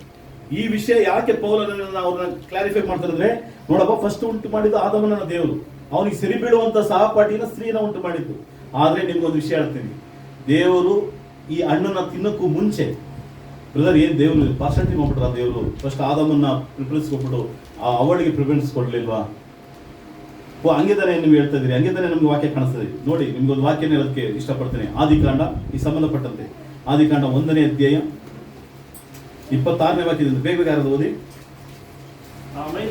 ನಮ್ಮ ಸ್ವರೂಪದಲ್ಲಿ ನಮ್ಮ ಹೋಲಿಕೆಗೆ ಸರಿಯಾಗಿ ಮನುಷ್ಯರನ್ನು ಉಂಟು ಮಾಡೋಣ. ಅವರು ಸಮುದ್ರದಲ್ಲಿರುವ ಮೀನುಗಳ ಮೇಲೆಯೂ, ಅಂತರಿಕ್ಷದಲ್ಲಿ ಹಾರಾಡುವ ಪಕ್ಷಿಗಳ ಮೇಲೆಯೂ, ಪಶುಗಳ ಮೇಲೆಯೂ, ನೆಲದ ಮೇಲೆ ಹರಿದಾಡುವ ಎಲ್ಲಾ ಕ್ರಿಮಿಕೀಟಗಳ ಮೇಲೆಯೂ, ಎಲ್ಲಾ ಭೂಮಿಯ ಮೇಲೆಯೂ ದೊರೆತನ ಮಾಡಲಿ. ಹಾಗೆ ಹೋಗಿ ಹೀಗೆ ದೇವರು ಮನುಷ್ಯನನ್ನು ತನ್ನ ಸ್ವರೂಪದಲ್ಲಿ ಉಂಟು ಮಾಡಿದನು. ದೇವ ಸ್ವರೂಪದಲ್ಲಿ ಅವನನ್ನು ಉಂಟು ಮಾಡಿದನು. ಅವರನ್ನು ಗಂಡು ಹೆಣ್ಣಾಗಿ ದೇವರು ಮನುಷ್ಯರನ್ನ ಗಂಡು ಹೆಣ್ಣಾಗಿ ತನ್ನ ಸ್ವರೂಪದಲ್ಲಿ ಉಂಟು ಮಾಡಲು. ನೋಡಿ ಇಲ್ಲಿ ಗಮನ ಇಡಿ. ಇಲ್ಲಿ ನೆಕ್ಸ್ಟ್ ಏನು ಬರ್ತದೆ? ನೆಕ್ಸ್ಟ್ ಏನು? ಇದಲ್ಲದೆ ದೇವರು ಅವರನ್ನು ಆಶೀರ್ವದಿಸಿ ಯಾರನ್ನ ಆಶ್ರಯಿಸ್ತಾ? ಆದಾಮನಲ್ಲ, ಗಂಡು ಹೆಣ್ಣು ಇಬ್ಬರನ್ನು ಆಶ್ರಯಿಸ್ತಾ. ನಂತರ 28ನೇ ವಾಕ್ಯ, ನೀವು ಅಂದ್ರೆ ಯಾರು? ಗಂಡ ಹೆಂಡತಿ ಇಬ್ರು ಸೇರಿ. ಇಲ್ಲಿ ಆದಾಮನಿಗೆ ಮಾತ್ರ ಸಪರೇಟ್ ಆಗಿ ಕರೆದಿ ಹೇಳಿಲ್ಲ, ನೀನು ಅಂತ ಹೇಳಿಲ್ಲ, ನೀವು ಅಂತ ಹೇಳ್ತಿದ್ದೇನೆ. ಓದಿ. ನೀವು ಬಹು ಸಂತಾನವುಳ್ಳವರಾಗಿ ಹೆಚ್ಚಿರಿ, ಭೂಮಿಯಲ್ಲಿ ತುಂಬಿಕೊಂಡು ಅದನ್ನು ವಶ ಮಾಡಿಕೊಳ್ಳಿರಿ. ಸಮುದ್ರದ ಮೀನುಗಳ ಮೇಲೆಯೂ, ಆಕಾಶದ ಪಕ್ಷಿಗಳ ಮೇಲೆಯೂ, ಭೂಮಿಯಲ್ಲಿ ಚಲಿಸುವ ಎಲ್ಲಾ ಜೀವಿಗಳ ಮೇಲೆಯೂ ದೊರೆತನ ಮಾಡಿರಿ. ದೊರೆತನ ಮಾಡೋದಕ್ಕೆ ಆದಾಮನಿಗೆ ಕೊಟ್ರ, ಅವಳಿಗೆ ಕೊಟ್ರ, ಇಲ್ಲ ಆದಾಮ ಅವಳಿಗೆ ಇಬ್ಬರಿಗೂ ಸೇರಿಸಿ ಕೊಟ್ರ? ಗಮನ ಇಡಿ. ಯಾರು ಕೊಟ್ಟರು? ಯಾರು? ಇಬ್ಬರಿಗೂ ಕೊಟ್ಟು. ದೇವರು ಪಕ್ಷಪಾತಿ ಅಲ್ಲ. ದೇವರು ಯಾವ ಕಾರಣಕ್ಕೂ ಸ್ತ್ರೀಯರನ್ನ ಒಂದು ಗುಂಪು, ಆದಾಮ ಇಲ್ಲಿ ಹೇಳ್ದಲ್ಲ, ಪೌಲನ್ ಹೇಳ್ತಾನ, ಇಲ್ಲಿ ಹೇಳ್ತದಲ್ಲ ಬ್ರದರ್ರೆ, ಇಲ್ಲಿಗೊಂದು ಕಾರಣ ಇದೆ. ಆ ಕಾರಣನೇ ಅಲ್ಲಿ ಪೌಲನಲ್ಲಿ ಜ್ಞಾಪಿಸ್ತಾ ಇದ್ದಾನೆ. ದೇವರು ಮನುಷ್ಯರನ್ನ ಉಂಟು ಮಾಡೋದಕ್ಕಿಂತ ಮುಂಚೆ ಇಬ್ಬರಿಗೂ ಒಂದೇ ಅಧಿಕಾರ, ಒಂದೇ ಪವರ್ ಎಲ್ಲ ಕೊಟ್ಟ. ದೀಕ್ಷಾಸ್ಥಾನದಲ್ಲಿ ಇನ್ನೊಂದು ಕಡೆ ಹೇಳ್ತಾನೆ, ಫೇಸದಲ್ಲಿ ಹೇಳ್ತಾನೆ, ದೀಕ್ಷಾಸ್ಥಾನವು ಇಬ್ಬರಿಗೂ ಒಂದೇನೆ, ಪುರುಷರಿಗೂ ಸ್ತ್ರೀಗೂ ಒಂದೇನೆ. ಇಲ್ಲಿ ದೇವರು ಉಂಟು ಮಾಡಿದಾಗ ದೇವರು ಇಬ್ಬರಿಗೂ ದೊರೆತನ ಕೊಟ್ಟ. ಫಸ್ಟ್ ಗಂಡ, ಫಸ್ಟ್ ಹೆಣ್ಣು ಅಂತ ಹೇಳಲಿಲ್ಲ. ಆದ್ರೆ ತಪ್ಪು ಮಾಡಿದ ಯಾರು? ಸ್ತ್ರೀ ಆದವಳು ತಪ್ಪು ಮಾಡ್ತಾಳೆ. ನಡೆದ ಘಟನೆ ಏನು? 16ನೇ ವಾಕ್ಯ, 3ನೇದು 16ನೇ ವಾಕ್ಯ ಬೇಕಾ? ಆಮೇಲೆ ಸ್ತ್ರೀಗೆ ಹಾ, ಗರ್ಭಿಣಿಯಾಗಿರುವ ಕಾಲದಲ್ಲಿ ಬಹು ಸಂಕಟ ಪಡಬೇಕೆಂದು ನಾನು ದೇವರು ಪನಿಷ್ಮೆಂಟ್ ಕೊಡ್ತಾ ಇದ್ದಾನೆ. ಇಲ್ಲಿ ಆ ಹಣ್ಣನ್ನ ತಿಂದ ನಂತರ ನೋಡಿ, ಗಮನ ಇಡಿ. ರಕ್ತದಿಂದಲೇ ಮಕ್ಕಳನ್ನು ಬೇರುವಿರಿ, ಹಾ, ಗಂಡನ ಮೇಲೆ ನಿಮಗೆ ಹಾಕಿರುವುದು, ಹಾ. ಅವರು ನಿಮಗೆ ಒಡೆಯಲಾಗುತ್ತಾರೆ. ಒಡೆಯ ಯಾವಾಗ ಆಗಿದ್ದು? ಗಂಡ ಯಜಮಾನ ಆಗಿದ್ದು ಯಾವಾಗ? ಗಂಡನ ಹೆಂಡತಿಗಿಂತ ಮೇಲೋಗಿದೆ ಯಾವಾಗ? ಯಾವಾಗ? ಪಾಪ ಮಾಡಿದ ಮೇಲೆ. ಪಾಪ ಮಾಡೋಕ್ಕೂ ಮುಂಚೆ ಇಲ್ಲ. ಗಮನ ಇಡಿ. ದೊರೆತನವನ್ನ ದೇವರಿಬ್ರಿಗೂ ಸರಸಮನಾಗಿ ಕೊಟ್ಟು ಇಬ್ರು ಒಂದೇ ಶರೀರ. ಆದ್ರೆ ಯಾವಾಗ ಅವಳು ಹಣ್ಣನ್ನ ತಿಂದು ಪಾಪ ಮಾಡ್ತಾಳೋ, ಆ ನಂತರ ಆ ಸ್ಥಳದಲ್ಲಿ ದೇವರು ಹೇಳ್ತಾನೆ, ನೀನು ಗರ್ಭ ಧರಿಸಬೇಕು, ಕಷ್ಟ ಪಡಬೇಕು, ನೋವನ್ನು ಅನುಭವಿಸು, ನಿನ್ನ ಗಂಡನ ಮೇಲೆ ತುಂಬಾ ಪ್ರೀತಿ ಇದೆ, ಆದ್ರೆ ನಿನ್ನ ಗಂಡ ನಿನಗೆ ಯಜಮಾನ, ನಿನ್ನ ಗಂಡ ನಿನಗೆ ಒಡೆಯ. ಅಲ್ಲಿ ಪ್ರಾರಂಭಗೊಂಡಿದ್ದು ಪ್ರಿಯರೇ, ಇವತ್ತವರೆಗೂ ಯೇಸು ಕ್ರಿಸ್ತನ ಬರಿಗೆವರೆಗೂ ಇದೇ ಸಿಸ್ಟಮೆಟಿಕ್. ಅದಕ್ಕೆ ಹೇಳ್ತಾನೆ ಇಲ್ಲಿ ಸಭೆಯಲ್ಲಿ ಸಹೋದರಿಯರು, ಸ್ತ್ರೀಯರು ಮೌನವಾಗಿ ಇರಬೇಕು. ಯಾಕಂದ್ರೆ ಪಾಪ ಮಾಡಿದ ಯಾರು? ಮೊದಲೇ ಪಾಪ ಸ್ತ್ರೀ ಆದವಳು. ಅದಕ್ಕೋಸ್ಕರನೇ ದೇವರು ಸ್ತ್ರೀಯರು ಸಭೆಯಲ್ಲಿ ಮೌನವಾಗಿ. ಪೂರ್ತಿಯಾಗಿ ಮೌನವಾಗಿರ್ಬೇಕಾ? ಮಾತಾಡಂಗೆ ಇಲ್ವಾ? ಇಲ್ಲ. ನಿಮಗೂ ಸಹ ಅನೇಕ ಸಂದರ್ಭಗಳಿದೆ. ಸ್ತ್ರೀಯರ ಕೂಟದಲ್ಲಿಯೂ, ಬಾಲಕರ ಕೂಟದಲ್ಲಿಯೂ ನಿಮಗೆ ಸಹ ದೇವರು ಅನುಮತಿ ಕೊಟ್ಟಿದ್ದಾನೆ. ದೇವಾಲಯದಲ್ಲಿ ಕೆಲಸ ಮಾಡೋದ್ರ ವಿಷಯದಲ್ಲಿಯೂ ಅನೇಕ ಒಂದು ಬರವಣಿಗೆಗಳಲ್ಲಿ ದೇವರು ನಿಮ್ಮನ್ನ ಉಪಯೋಗಿಸ್ತಾನೆ. ದೇವರು ಅನೇಕ ಸ್ತ್ರೀಯನ್ನು ಉಪಯೋಗಿಸ್ತಾನೆ ಸಭೆಗಳೆಲ್ಲ. ಇನ್ನೊಂದು ವಾಕ್ಯವನ್ನು ಹೇಳಿ ನಾನು ಮುಗಿಸ್ತೇನೆ. ತೀತನಿಗೆ ಬರೆದಂತಹ ಪತ್ರಿಕೆ 2ನೇ ಅಧ್ಯಾಯ 3ನೇ ವಾಕ್ಯ. ದೇವ ಭಕ್ತರಿಗೆ ಯೋಗ್ಯವಾದ ನಡತೆಯುಳ್ಳವರು, ಸದ್ಬೋಧನೆ ಹೇಳುವವರು ಆಗಿರಬೇಕೆಂದು ಬೋಧಿಸುವುದು. ಹೇಳ್ತಾನೆ ನೋಡಪ್ಪ ಪೌಲ, ತೀತ, ನಾನು ಹೇಳೋ ಮಾತನ್ನ ಕೇಳು. ದೇವ ಭಕ್ತಿಯರಿಗೆ ಯೋಗ್ಯವಾದ ನಡತೆ ಉಳ್ಳವರು, ಸದ್ಬೋಧನೆ ಹೇಳುವವರು ಆಗಿರಬೇಕೆಂದು ಏನ್ ಮಾಡು? ಅವ್ರನ್ನ ಬೋಧಿಸು ಅಂತ ಹೇಳ್ತಾನೆ. ನೀನು ಒಬ್ಬರು ಬೋಧಿಸು, ಅವ್ರನ್ನ ಬೋಧಿಸು. ಹೇಗಿರ್ಬೇಕಂದ್ರೆ ಏನಾಗಿರ್ಬೇಕು? ಅವರು ದೇವ ಭಕ್ತಿಯರಿಗೆ ಮಾತ್ರ ಬೋಧಿಸು ಅಂತಂದ್ರೆ, ದೇವ ಭಕ್ತರಿಗೆ ಯೋಗ್ಯವಾದಂತಹ ನಡತೆ ಉಳ್ಳವರು, ಸದ್ಬೋಧನೆಯನ್ನ ಕೇಳುವವರು. 3 ವಿಷಯ ಇದೆ. ಯಾರಿದ್ದಾರೆ ಇಲ್ಲಿ? ದೇವ ಭಕ್ತಿಯರಿದ್ದಾರೆ. ಎರಡನೇದು ಯಾರು? ಶ್ರೀ ಸಹೋದರಿ ಇದೆ. ಎರಡನೇದು ಯಾರು? ಯೋಗ್ಯವಾದ ನಡತೆ ಉಳ್ಳವರು. 3ನೇ ಯಾರು? ಸದ್ಬೋಧನೆಯನ್ನ ಕೇಳುವುದು. ಇವರಿಗೆ ಮಾತ್ರ ನೀ ಏನ್ ಮಾಡು? ಇವರಿಗೆ ಮಾತ್ರ ಬೋಧಿಸು. ಇದನ್ನ ಕೇಳಲಿಲ್ಲ, ಸದ್ಭಕ್ತಿನೂ ಇಲ್ಲ, ನಾನು ಸದ್ಬೋಧನೆಯನ್ನು ಕೇಳೋದಿಲ್ಲ, ನಾನು ಯೋಗ್ಯವಾಗಿ ನಡ್ಕೊಳ್ಳಿಲ್ಲ ಅಂದ್ರೆ ಉಪದೇಶ ನಿನಗೆ ವ್ಯರ್ಥ. ನಂತರ ಹೇಳ್ತಾನೆ, ಇದಲ್ಲದೆ ಅವರು ಪ್ರಾಯದ ಸ್ತ್ರೀಯರಿಗೆ ನಿಮ್ಮ ಮೂಲಕ ದೇವರ ವಾಕ್ಯಕ್ಕೆ ದೂಷಣೆ ಆಗದಂತೆ ನೀವು ಗಂಡದರನ್ನ ಮಕ್ಕಳನ್ನ ಪ್ರೀತಿಸುವವರು, ದಯೆಯುಳ್ಳವರು, ಪವಿತ್ರಿತರು, ಮನೆಯಲ್ಲಿ ಕೆಲಸ ಮಾಡುವವರು, ಹೀಗೆ ಶಿಷ್ಯರು ಹೇಳ್ಕೊಂಡು ಬರ್ತಾರೆ. ಕ್ರಿಸ್ತನ ಪ್ರಿಯರೇ, ದೇವರ ವಾಕ್ಯ ನಮಗೆ ಏನಂತಂದ್ರೆ, ನೀವು ದೇವ ಭಕ್ತಿಯಲ್ಲಿ ಇರೋದು ನಿಮ್ಮ ನಡತೆಯಿಂದ ಕಾಣಿಸುತ್ತದೆ. ಯೋಗ್ಯವಾಗಿ ನಡೆಯೋದು ನಿಮ್ಮ ದೇವರ ವಾಕ್ಯದಲ್ಲಿ ಕಾಣಿಸ್ತದೆ. ಸದ್ಬೋಧನೆ ಕೇಳೋದು ಮಾತ್ರ ಅಲ್ಲ, ನಡಿಬೇಕು. ಅವಾಗ ಆ ವಾಕ್ಯದ ಭಾಗವನ್ನು ಕೇಳ್ತದೆ. ಕೊನೆಯ ಒಂದು ವಾಕ್ಯವನ್ನು ಮುಗಿಸ್ತೇನೆ. ಅದೇ 4ನೇ ವಾಕ್ಯದಲ್ಲಿ 5ನೇ ವಾಕ್ಯ ನೋಡೋಕೆ. ಮನೆಯಲ್ಲೇ ಕೆಲಸ ಮಾಡುವವರು ಸುಶೀಲೆಯರು ನಿಮ್ಮ ಗಂಡಂದರಿಗೆ ಅಧೀನರು ಆಗಿರಬೇಕೆಂದು ಬುದ್ಧಿಗೊಳಿಸುವ ಹಾಗೆ ಬೋಧಿಸು. ಇಷ್ಟೇನೆ, ಮನೆಯಲ್ಲಿ ಕೆಲಸ ಮಾಡುವವರು ಸುಶೀಲರು ಮತ್ತು ನಿಮ್ಮ ಗಂಡಂದರಿಗೆ ಏನಾಗಿರ್ಬೇಕು, ಅಧೀನರು ಆಗಿರಬೇಕೆಂದು ಏನ್ ಮಾಡುತ್ತೆ, ಬುದ್ಧಿ ಕಲಿಸುವ ಹಾಗೆ ಬೋಧಿಸು. ಯಾರಿಗೆ ಹೇಳ್ತಿದ್ದಾನೆ ಪೌಲ? ತೀತರಿಗೆ ಹೇಳ್ತದೆ. ಇವತ್ತು ನಿಮಗೆ ಈ ವಾಕ್ಯ ಬೋಧಿಸಲ್ಪಡ್ತಾ ಇದೆ. ಕ್ರಿಸ್ತಲ್ಲಿ ಪ್ರಿಯರೇ, ನಮ್ಮ ಗಂಡಂದರಿಗೆ, ನಮ್ಗೆ ಕೊಟ್ಟಂತ ಗಂಡಂದರಿಗೆ ನಾವು ಅಧೀನರಾಗಲೇಬೇಕು. ಅಂತ ಸಭೆಗೆ ಬಂದಾಗ ಸಭೆಗೆ ಅಧೀನರಾಗಿರ್ಬೇಕು. ಸಭೆಯಲ್ಲಿ ಪುರುಷರು ಹೇಗಿರ್ಬೇಕು, ಸ್ತ್ರೀಯರು ಹೇಗಿರ್ಬೇಕು ಅಂತ ಮೊದಲೇ ಹೇಳಿದೆ. ಪುರುಷರ ಬಗ್ಗೆ ಏನು ಮಾತಾಡಿಲ್ವಾ? ಪ್ರಾರಂಭದಲ್ಲಿ ಅವ್ರಿಗೆ ಮಾತಾಡಿದ್ರು. ಒಬ್ಬ ಬೋಧಕ ಆದ್ರೆ ಅವ್ನು ಬೋಧಕನ ಕೆಲಸ ಮಾಡೋದು, ಸುವಾರ್ತಿಕನಾದ್ರೆ ಸುವಾರ್ತಿಕನ ಕೆಲಸ ಮಾಡೋದು, ಲೀಡರ್ ಆದ್ರೆ ಲೀಡರ್ ಕೆಲಸ ಮಾಡೋದು. ನನ್ಗೆ ಮಾಡಕ್ ಇಷ್ಟ ಆದ್ರೆ ಅವರು ಸಾಧಾರಣವಾದ ಸದಸ್ಯತ್ವವನ್ನು ವಹಿಸ್ಕೋಬೇಕು. ಕೊಟ್ಟು ಕೆಲಸ ಮಾಡಲಿಲ್ಲ ಅಂದ್ರೆ ಅವ್ರು ಅಲ್ಲಿಂದ ಹೊರಗಡೆ ದೇವರು ಒಪ್ತಾನೆ. ಹೇಗೆ ಒಬ್ಬ ದೇವ ಮನುಷ್ಯನ ದೇವರು ಕಳಿಸಿ ಎಲಿಶನನ್ನು ಅಲ್ಲಿ ಇಟ್ಟರೋ ಅದೇ ತರ ಕಳಿಸ್ತಾನೆ. ನಮ್ಮ ಕೆಲಸ ನಮಗೂ ಸಹ ಇದೆ ಪ್ರಿಯರೇ. ಆ ಕೆಲಸನ ಶ್ರದ್ಧೆಯಿಂದ ಮಾಡಬೇಕಾದ್ರೆ ದೇವ ಮಕ್ಕಳಾದಂತಹ ಪುರುಷರ ಕೆಲಸ. ಅದೇ ಪ್ರಕಾರ ಸಭೆಯಲ್ಲಿ ಸ್ತ್ರೀಯರು ಹೇಗಿರ್ಬೇಕು ಅಂದ್ರೆ ಮೌನವಾಗಿರ್ಬೇಕಷ್ಟೇ. ನೀವು ಏನೇ ಮಾತಾಡಬೇಕು, ಏನೇ ಹೇಳ್ಬೇಕು ಅಂದ್ರೆ ಮನೆಯಲ್ಲಿ ಹೋಗಿ ನಿಮ್ಮ ಗಂಡಂದರಿಗೂ ಇಲ್ಲ ಅಂದ್ರೆ ನಿಮ್ಮ ಪುರುಷರಿಗೆ ಹೇಳ್ಬೇಕೇ ಹೊರತು ಅತಿಕ್ರಮಿಸಿ ಮಾತಾಡೋದು, ನಾನು ಬುದ್ಧಿವಂತೆ, ನಾನು ದೇವಭಕ್ತಿ ಉಳ್ಳವಳು, ಯೋಗ್ಯತೆ ನಡೆದವರು, ಇದೆಲ್ಲ ಯಾವುದು ದೇವರ ವಾಕ್ಯದಲ್ಲಿ ನಡೆಯಲು ಸಾಧ್ಯ. ನಾವು ದೇವರಿಗೆ ಭಯಭಕ್ತರಾಗಿ ನಡಬೇಕಾಗಿದೆ. ಅಳವಡಿಕೆಯಲ್ಲಿ ದೇವರು ತೆಗೆದುಕೊಂಡಂತಹ ನಿಯಮಗಳನ್ನೇ ನಮ್ಮ ವಿಷಯದಲ್ಲಿ ತೆಗೆದುಕೊಳ್ಳೋದಕ್ಕೆ ಬಿಡಬೇಡಿ. ಎಚ್ಚರಿಕೆಯಾಗಿರಿ. ದೇವರ ಸಭೆಯಲ್ಲಿ ನಾವು ಇರಬೇಕಾದಂತಹ ಕಾರ್ಯದಲ್ಲಿ, ಯಾಕಂದ್ರೆ ನಾವು ದೇವರ ಆಲಯದಲ್ಲಿ ಇರೋದು ದೇವರು ಎಚ್ಚರಿಕೆಯನ್ನು ನೋಡ್ತಾ ಇದ್ದಾನೆ. ಯಾವ ಆಲಯದಲ್ಲಿ ಕಾಣಿಕೆ ಕೊಡುವಂತ ವಿಷಯದಲ್ಲಿ ದೇವರು ನೋಡಿದನೋ, ಯೇಸು ಕ್ರಿಸ್ತ ನೋಡಿದನೋ, ಯಾವ ಆಲಯದಲ್ಲಿ ವ್ಯಾಪಾರ ಮಾಡುವಂತ ವಿಷಯವನ್ನು ಯೇಸು ಕ್ರಿಸ್ತ ನೋಡಿದನೋ, ಆತನ ದೇಹವೆಂಬ ಸಭೆಯಲ್ಲಿ ದಿನನಿತ್ಯ ನೋಡ್ತಾನೆ, ಪ್ರತಿ ಭಾನುವಾರ ನೋಡ್ತಾನೆ. ನಾವು ಎಚ್ಚರಿಕೆ ವಹಿಸಬೇಕಾಗಿದೆ. ಪುರುಷರೇ, ದಯವಿಟ್ಟು ನಿಮಗೆ ಕೊಟ್ಟಂತ ಕೆಲಸವನ್ನು ಶ್ರದ್ಧೆಯನ್ನ ಮಾಡಿ. ಯಾರಿಗೋಸ್ಕರನೂ ಯಾವುದಕ್ಕೋಸ್ಕರನೂ ಬಿಡಕ್ಕೆ ಹೋಗ್ಬೇಡಿ. ನಿಮ್ಗೆ ಇಷ್ಟವಿಲ್ಲದ ಆದಲ್ಲಿ ದಯವಿಟ್ಟು ಆ ವಿಷಯವನ್ನು ಹಾಗೆ ತಟಸ್ಥವಾಗಿ ಬಿಟ್ಟು ಹೋಗ್ಬೋದು, ನೋ ಪ್ರಾಬ್ಲಮ್. ನಿಮ್ಮ ಸ್ಥಳದಲ್ಲಿ ಇನ್ನೊಬ್ಬ, ನಾವಿಲ್ಲಾಂದ್ರೆ ಈ ಸ್ಥಳದಲ್ಲಿ ನಾನಿಲ್ಲಾಂದ್ರೆ ಇನ್ನೊಬ್ಬ ದೇವರು ಇರ್ತಾನೆ. ನನ್ನನ್ನೇ ನಂಬಿ ಪರ್ಸನಲಿ ಸಭೆ ಇಲ್ಲ, ನನ್ನ ತೆಗೆದಾಕಿ ಇನ್ನೊಬ್ರು ದೇವರು ನಿಲ್ಲಿಸ್ತಾನೆ ಇಲ್ಲಿ. ಅದು ದೇವರಿಗೆ ಗೊತ್ತು. ಆದ್ರೆ ನನಗೆ ಕೊಟ್ಟಂತ ಕೆಲಸವನ್ನು ನಾನು ಶ್ರದ್ಧೆಯಿಂದ ಮಾಡಲಿಲ್ಲ ಅಂದ್ರೆ ದೇವರು ನನ್ನನ್ನು ತೆಗೆದಾಕಕ್ಕೆ ರೆಡಿಯಾಗಿದ್ದಾನೆ. ನಮ್ಮ ಕೆಲಸಗಳನ್ನ ನಾವು ಶ್ರದ್ಧೆಯಿಂದ ಮಾಡಿದ್ರೆ ದೇವರು ನನ್ನನ್ನು ಆಶ್ರಯಿಸ್ತಾನೆ. ಹೇಗೆ ಒಬ್ಬದೇನ ಮನೆಯಲ್ಲಿ ಆ ಮಂಜುಷ ಪೆಟ್ಟಿಗೆಯನ್ನು ತಗೊಂಡೋಗಿರ್ತಾರೆ, ಇಟ್ಟಾಗ ದೇವ್ರು ಏನ್ ಮಾಡೋದಂತೆ, ಅವ್ನ ಮನೆಯಲ್ಲಿ ಮಂಜುಷ ಪೆಟ್ಟಿಗೆ ತಗೊಂಡೋಗಿರ್ತಾರೆ. ಜ್ಞಾಪಕ ಇದೆಯಾ ಆ ಸಂದರ್ಭ? ಆ ಉಜ್ಜೆಯನ್ನು ಮುಟ್ಟಿದ ತಕ್ಷಣ ಏನಾಗದ, ಸತ್ತೋದ. 2 ಸಾಮೆಲ ಮುಂದೆ ಓದ್ಕೊಂಡ್ಬರ್ಬೇಕು. ಓದ್ಕೊಂಡ್ಬಂದಾಗ ದಾವೀದ ಎದುರು ಬಿಡ್ತಾನೆ. ಈಗ ಏನ್ ಮಾಡೋದು, ದೇವ ಮನುಷ್ಯನಾದಂತ ಒಬೈದನ ಮನೆಯಲ್ಲಿ ಆ ಮಂಜುಷ ಪೆಟ್ಟಿಗೆ ಇಟ್ಬಿಟ್ಟು ಹೊಂಡೈತಾನೆ. ಏನ್ ನಡೀತಂತೆ, ದೇವರು ಒಬೈದನನ್ನು ಅವನ ಮನೆಯನ್ನ ಏನ್ ಮಾಡೋದಂತೆ, ಆಶೀರ್ವದಿಸರು. ಅಂದ್ರೆ ದೇವರ ಕೆಲಸವನ್ನ ಯಾರು ಮಾಡ್ತಾರೋ, ಅದು ಗುಡಿಸೋದಿರ್ಬೋದು, ಇಲ್ಲ ನಿಂತ್ಕೊಂಡು ಮಾತಾಡೋದಿರ್ಬೋದು, ಪ್ರತಿಯೊಬ್ಬರಿಗೂ ಅವನಿಗೆ ಆದಂತ ಆಶೀರ್ವಾದ ತಲಾಂತರಗಳನ್ನ ದೇವರು ಕೊಡ್ತಾರೆ. ಇದನ್ನ ಕಳ್ಕೊಳ್ಳೋದು ಇಟ್ಕೊಳ್ಳೋದು ನಮ್ಮ ಕೈಲಿದೆ. ನಂತರ ಸಭೆಯಲ್ಲಿ ನಾನು ನಡೆದುಕೊಳ್ಳಬಹುದಂತ ನಿಯಮಗಳನ್ನ ನೋಡಿದ್ದೀರಿ. ನಿಯಮದ ಪ್ರಕಾರ ನೀವು ತದ್ದು ವಿರೋಧವಾಗಿ ನಡೆದ್ರೆ ನಿಮಗೂ ದೇವರಿಗೆ ಮಾತ್ರ ಸಂಬಂಧ. ಈ ವಿಷಯದಲ್ಲಿ ಸ್ಥಾನಿಕ ಬೋಧಕನಾಗಿ ನಾನು ಬರೋದಿಲ್ಲ. ದೇವರು ನಿಮ್ಮನ್ನು ಹೆಚ್ಚಾಗಿ ಆಶ್ರಯಿಸಿ ಸಮಯ ಕೊಟ್ಟರೆ ದೇವರಿಗೂ ಸಭೆ ಒಂದು ಕೊಡ್ತೇನೆ.